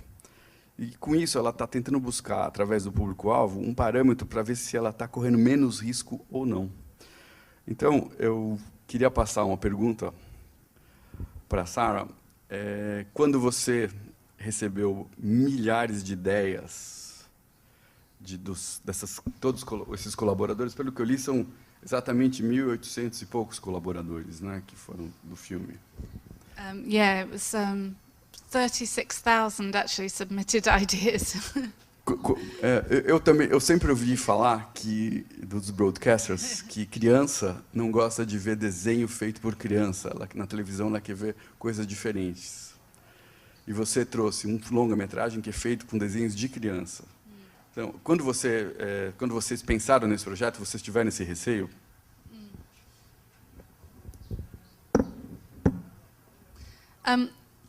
I didn't know that statistic, so that was maybe lucky. I didn't know that, so I didn't have a worry.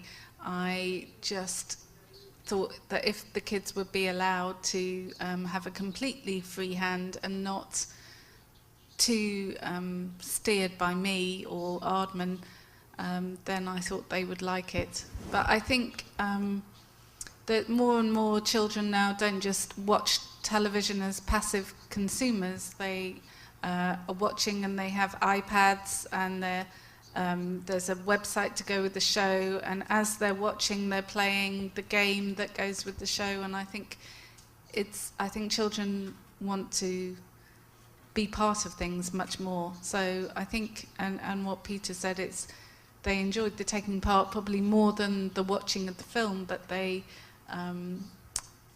think that's the future. Bom, eu vou continuar. Eu acho mais fácil eu perguntar em português, porque aí eu posso pensar um pouquinho melhor no que eu estou falando aqui. Bom, oi. Eu tinha uma pergunta aqui.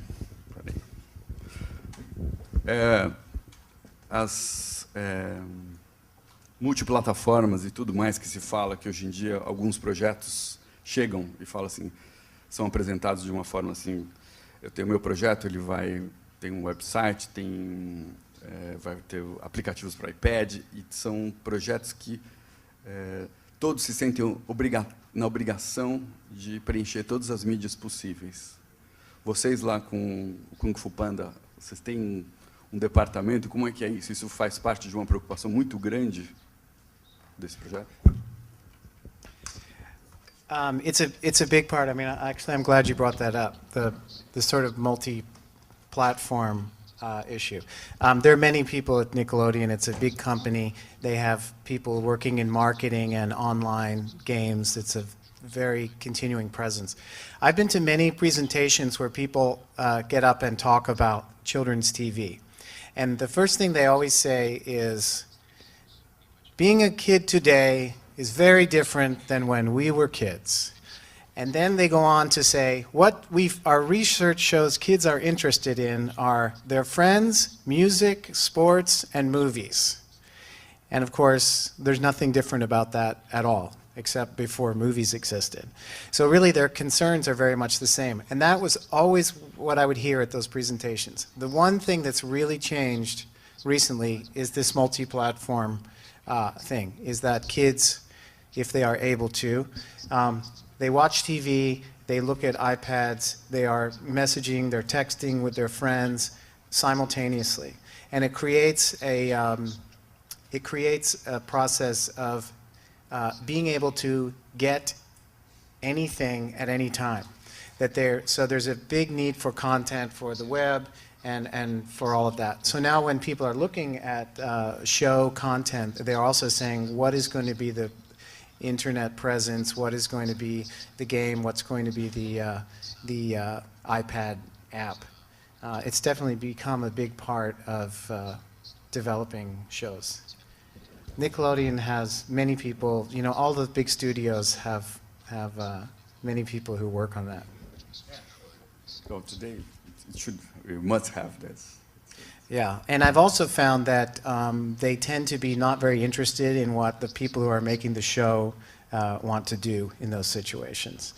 And it's the same thing in terms of marketing a show. You can say, we should do this, and we should do this, and we should do this, and they say, thank you for your ideas, and then they kind of do their own thing. But which is okay, because, you know, my job is to kind of be the, you know, spirit and soul of something and to provide the best story and content we have.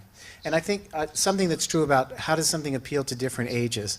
And I think the very, very simple core things appeal to all ages, and they're all based in emotion. They're all based in feelings, and I don't just mean soft feelings, but tension and fear and joy and sorrow, and this is the real language of storytelling. And the story you're presenting is really just a vehicle to deliver these feelings. So that's kind of the, you know, main job of us as filmmakers. And then after that, you know, how they turn that into a commercial or something tends to be up to them.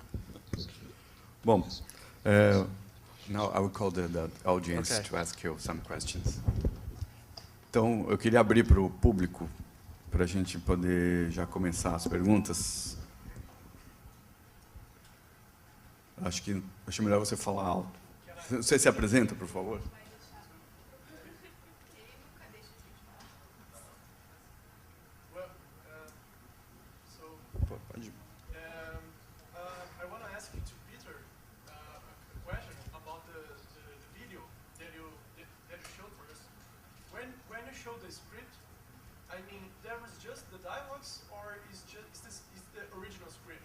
No, that's not the original script. The original script will describe the action. That is one that script that I just found is after the show has been made, they make a show that matches kind of, and it didn't match actually.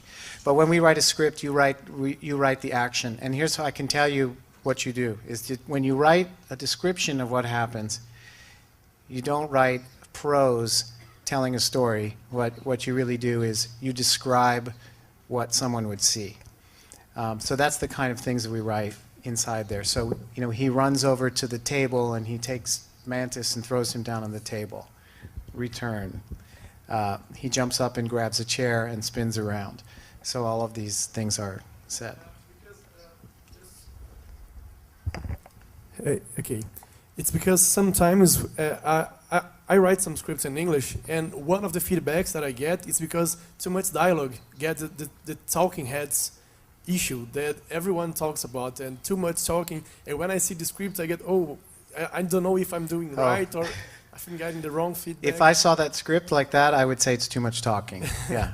In fact, I can look, if someone gives me a script, I can open the page, and without reading it, I can kind of see how it lays out. And if there's no action described inside the script, then they're not sure what they're doing, or there's just too much talking.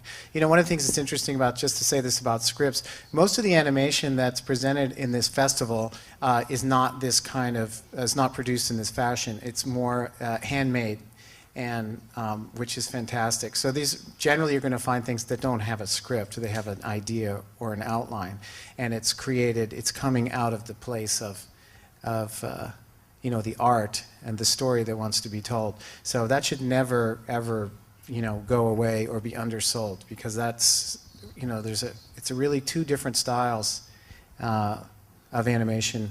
And there's so much here that's just such personal handmade animation that's being shown in this festival that is just really fantastic. And for me, is so much more actual animation than kind of what this huge fancy product that we're able to produce, although I think it looks good.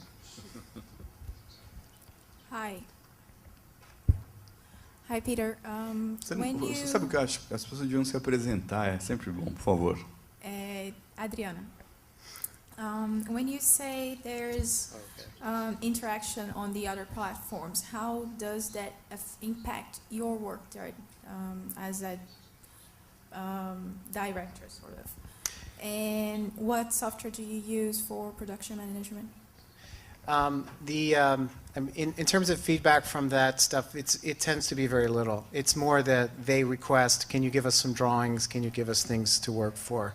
But we don't really get anybody coming back and saying, we want you to write a story about this so that we can do something with it. We don't really get that kind of feedback. There is a difference in the Teenage Mutant Ninja Turtles show, which they are very keen on selling a lot of toys. And they actually will come to us and say, can you put a car in this thing? Okay. In terms of the software, the show is all animated in Maya. So we use Maya in there. We use Photoshop for all the storyboarding. We have templates for the storyboard artists to use. That's all done in Photoshop. When they present their stories, we use the bridge in Photoshop that they can go through all of their drawings. All of that stuff is, we use Final Cut Pro to assemble everything. All the audio is recorded with Pro Tools. And the actual production, there's a huge amount of organization that happens in terms of this drawing goes here with this background, with this audio, that gets sent overseas. And that's all a proprietary, it's outdated. It's a FileMaker system that we use at the studio. So there's a group of probably 10 people whose job it is to it's just a big job, just make sure all the right drawings are together, all the right backgrounds, all the assets. We design all the characters, do all of the textures and all that stuff. And that's the kind of things that go overseas. And then coming back, we edit the shows, we use an Avid system, and then it all goes to kind of a fancy Pro Tools thing for mixing. This is something so great about filmmaking of all kinds, is I have a Canon 5D, I have a Macintosh with Pro Tools and After Effects and Final Cut Pro and Photoshop, and I can make a movie, produce it, cut it, do all the audio, all that stuff, and distribute it on the internet. It's really, really fantastic thing that's happened in the last 10 years.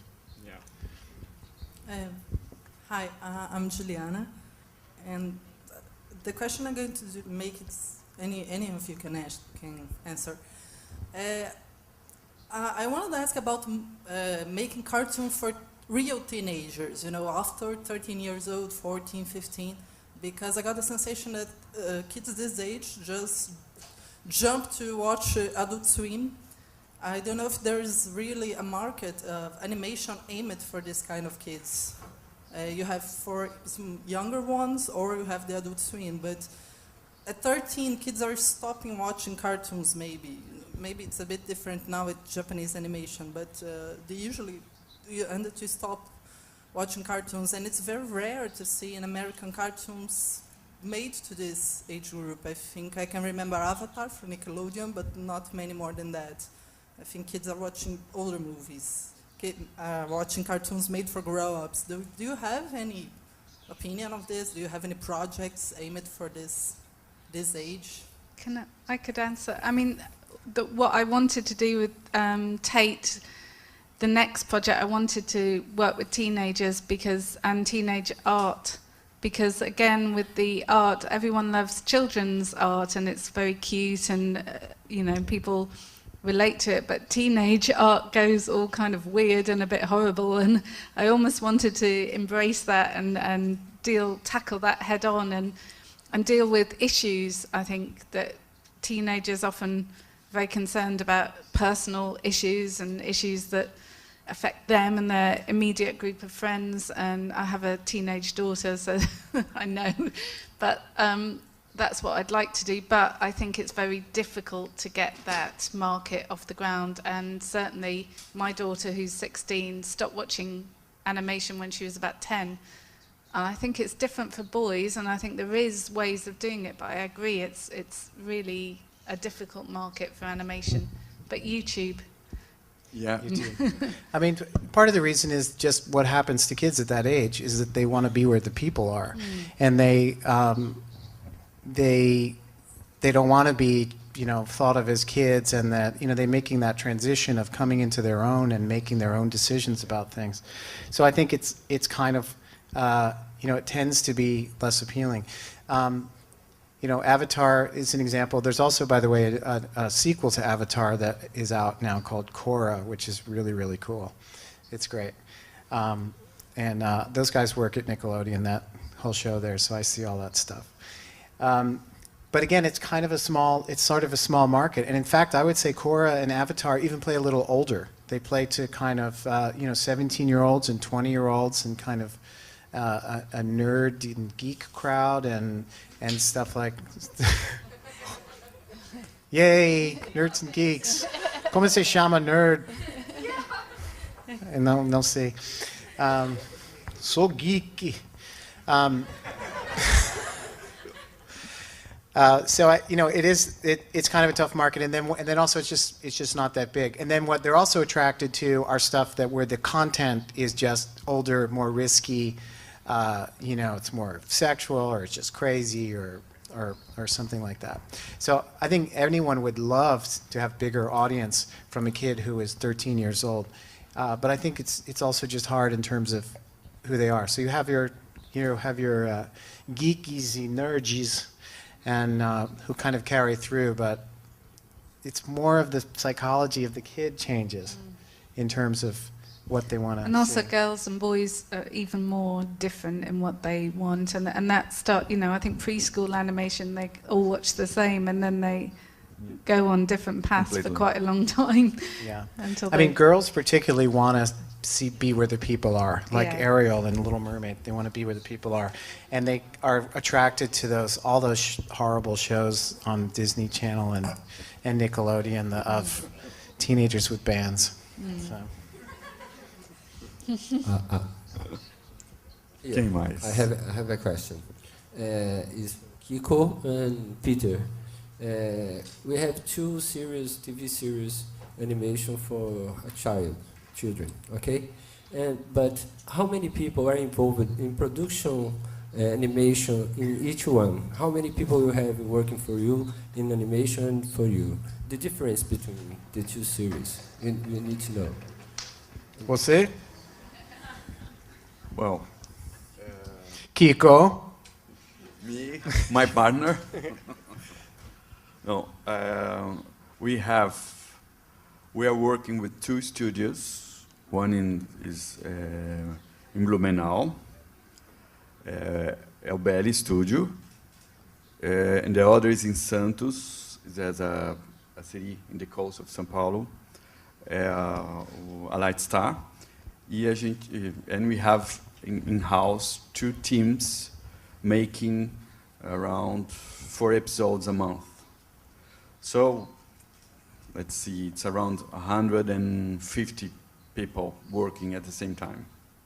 Yep, mine is about the same. I mean, I have in California probably about 75 or 80 people, and then when it goes to India or New Zealand or whatever, there's probably another 50 people or so doing. So it's actually about the same. There's more on a feature.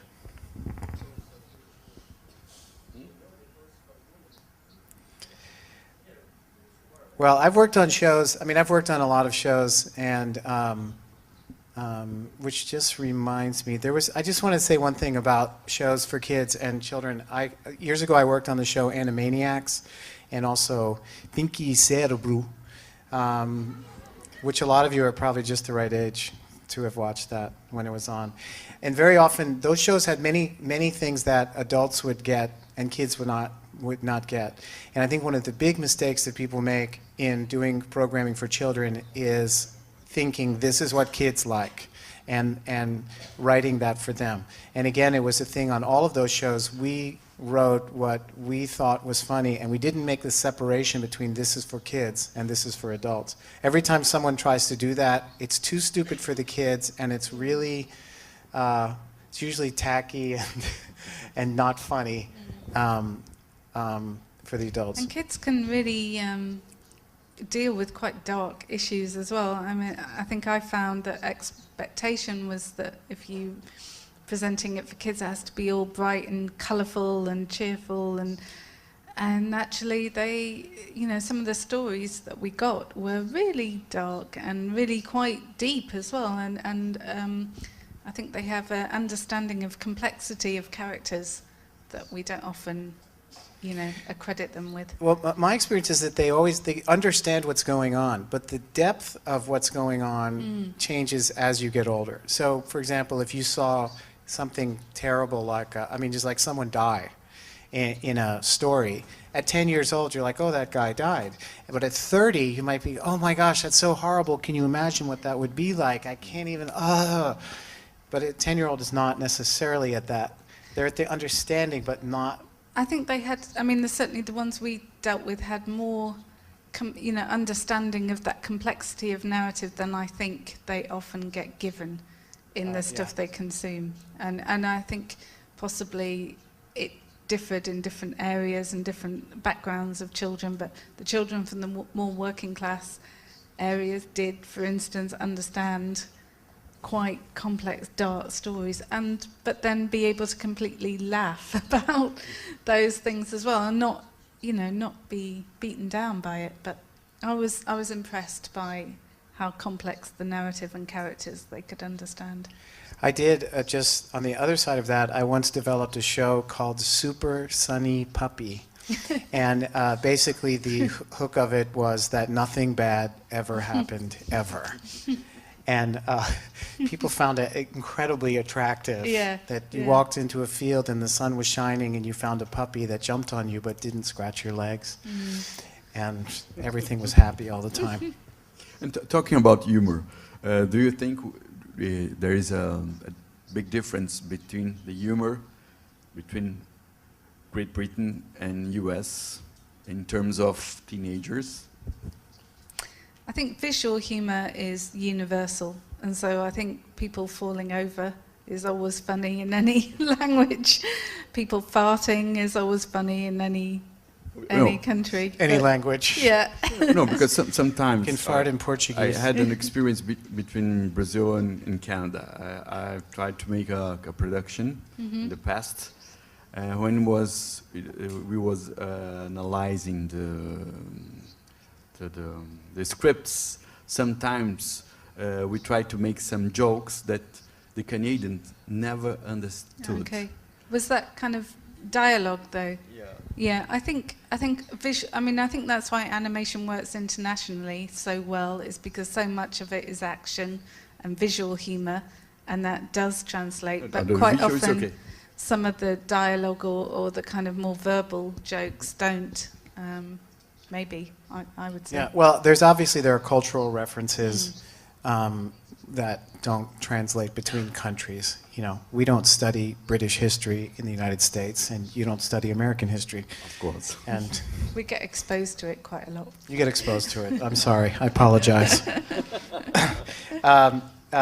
But that always happens. In fact, we were talking earlier about Aardman, and Aardman makes these wonderful films and that have so much more of a success in Britain than in the United States. And it's always been a challenge of Aardman. It's like to crack at the United States, and the thing that's so hard for them is getting the humor that translates. Yeah, and things like Darwin and evolution, they had trouble with on Pirates. Issues like that become issues that wouldn't even be thought of as issues in the UK. I apologize for that too. Sorry. Mais perguntas? Hello. I forgot to introduce myself. I'm Arthur. So I'm following this teenager and children themes. I'm thinking about the last cartoon that the creator of Avatar did. It was Invader Zim. Probably Peter would know this because it started in Nickelodeon, I guess. And the theme of the cartoon is a little bit creepy, and it sounds a little bit crazy. And the show is completely amazing. For me as an adult, I simply love the cartoon. But I don't know. I guess there wasn't a second season. Probably there was just one, and I keep wondering if they missed on the public is one of their subjects here. They missed by taking the show too creepy, or maybe some of the characters that scare the kids. Or I want to ask you if you guys could answer this. What was the mistake, or if there is any mistake, that the Invader Zim, for example, was show that, I don't know, maybe don't punch the kids, but the adults some kind of like it. And yeah, well, there actually wasn't the same guy. There was Joan and Vasquez who made Invader Zim, and Mike and Brian, I don't know their last names, but who did Avatar. The problem with Invader Zim was the creepy thing. And basically, again, it's that sort of what is the, if I'm saying before that the kind of your personality, the sort of essence of who you are, the context of who you are comes through no matter whether you want it to or not. It becomes present in anything you make. And that's just kind of like Jonan's, that's just his vibe, if you will, very much came through there. And then, yeah, it was really because it had a smaller audience. And perhaps he was difficult to work with. I didn't work with him. But that show, by the way, is kind of legendary because it has a very strong following, and it keeps this kind of presence. But it definitely appealed to older people. Sometimes you can make a show, and it's great, but it's on the wrong channel. It's on the wrong network. And so you can watch. I've had this experience where I made a silly show that was called Mucha Lucha, and it was made for Warner Brothers, and it was among Batman and Justice League and these shows, and it just felt weird, even when you saw the little thing in the corner of the screen. And then they moved the show to the Cartoon Network, and I literally had the experience of walking past the television and seeing the show with the Cartoon Network thing in the corner, and it felt totally different. It kind of fit, and a television. And television has changed because now things are very specific on channels. A television channel is kind of like a place.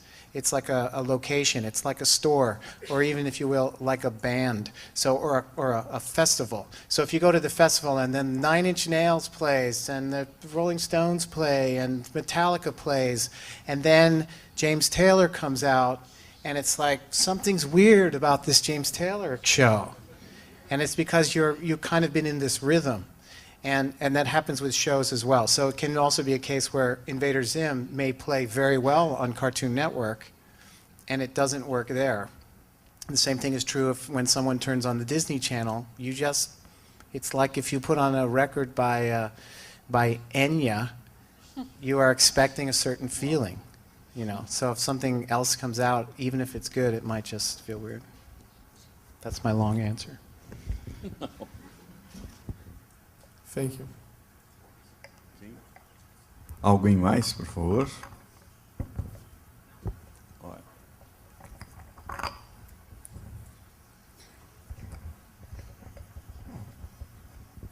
Olá, eu me chamo Angélica e eu gostaria de saber, entre a cartilha de produções...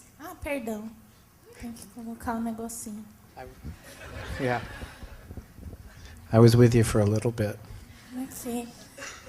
Eu me chamo Angélica e eu gostaria de saber, entre a cartilha de produções, o que levou a escolher o Kung Fu Panda para virar o desenho animado, seriado. E, perdão, você falou, só que eu não anotei direito. Qual é o custo de produção do episódio do Kung Fu Panda?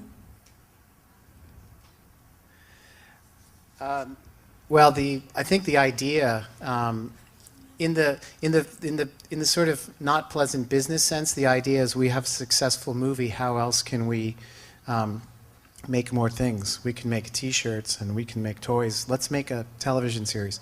On the other hand, on the more positive side of it, is that someone had created a really good, strong character. And the thing that attracted me to doing that series was that the lead character is funny and cool and interesting and can be written for and is a really, really interesting character. And this is the single most important element to have in a series. It's in a television series where you have to keep coming back and keep coming back and keep coming back. You need characters.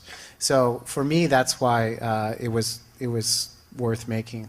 Our production is, we probably spend about $800,000 to make one show. And we are currently making 80 shows. So, which is all, it's all economics. So if I spend $800,000 to make one show, I can show it this many times, I can sell it around the world, and I know that I'll be able to make $5 million from that one thing. It's kind of where that comes from. That's kind of a high end for that. Many shows are around $500,000 or $350,000, or the Star Wars Clone Wars is $1.5 million, for a show. It's expensive. Expensive.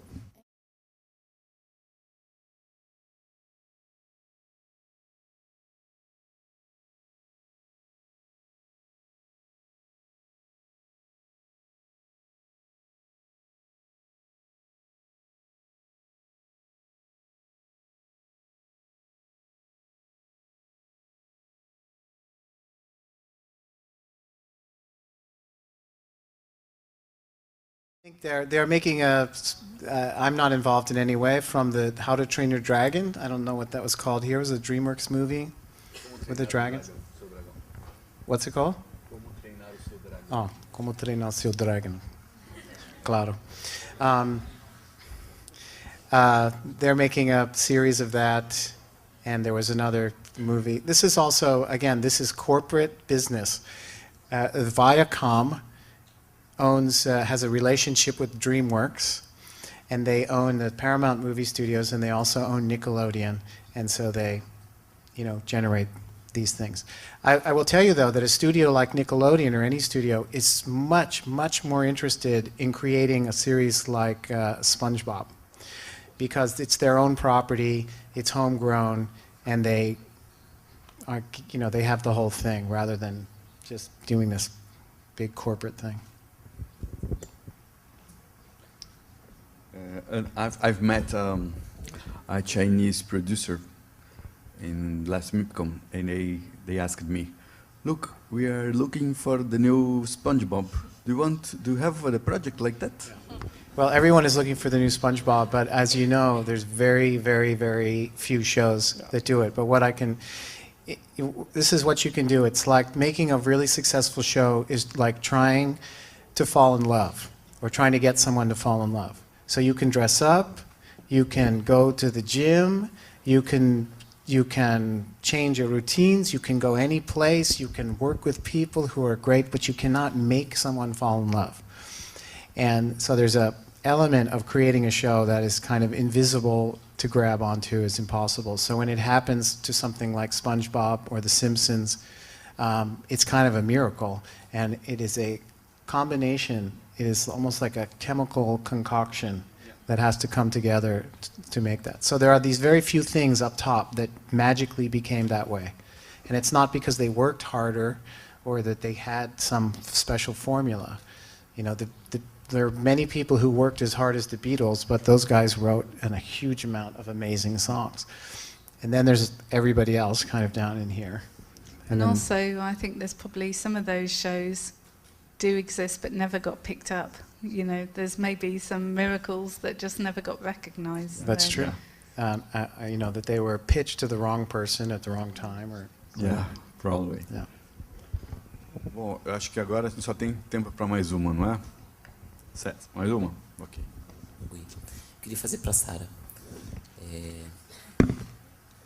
Bom, eu queria saber se lá dos conteúdos produzidos pelas crianças, se houve algum veto, ou se houve alguma censura em relação aos conteúdos politicamente incorretos, do ponto de vista pedagógico.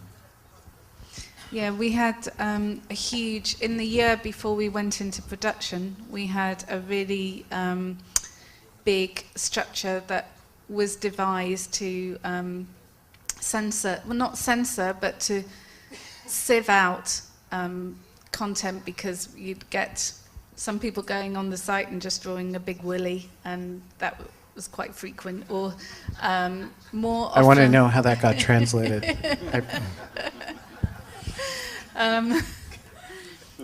Quite a lot of those, and yeah, some of the comments had to be moderated, so every single drawing that was uploaded, every comment that was written, every sound got moderated by an outside company that had to sit and listen to everything. I don't know, I mean, we got samples of some of the things that were rejected just out of interest, but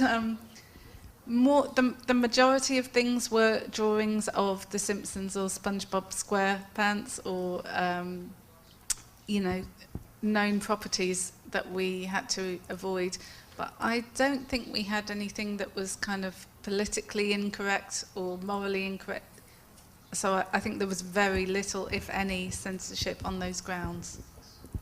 And the agency, the Fallon, they have any influence about the decision of choosing the drawings? Sorry, the name of the agency, the agency that was in the board of oh, Fallon. Fallon, yeah. Fallon are a very trendy commercials agency, advertising agency in London. They did the marketing of the film, and they did some of the scripts on the website. But once the idea happened, I mean, they're about generating ideas. Once they got the idea up and running, they stepped back from production and then came back on board when we'd finished the film. But the two key creative people who, you saw one of them on there, Matt, talking, they both left the agency during the production of the film because advertising is a very quick turnover. So, but I'm still in touch with both of them, and one day we'll have another. Bom, vou agradecer em português, ok? Vai.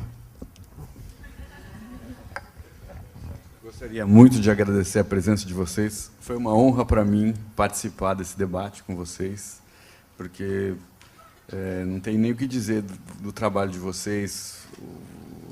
São dois exemplos incríveis que estimulam muito a plateia a fazer animação, principalmente.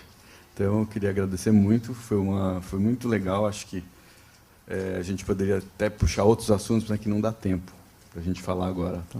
Então, obrigado à organização pelo convite. Obrigado. Tá bom? Obrigada. Obrigado. Thank you.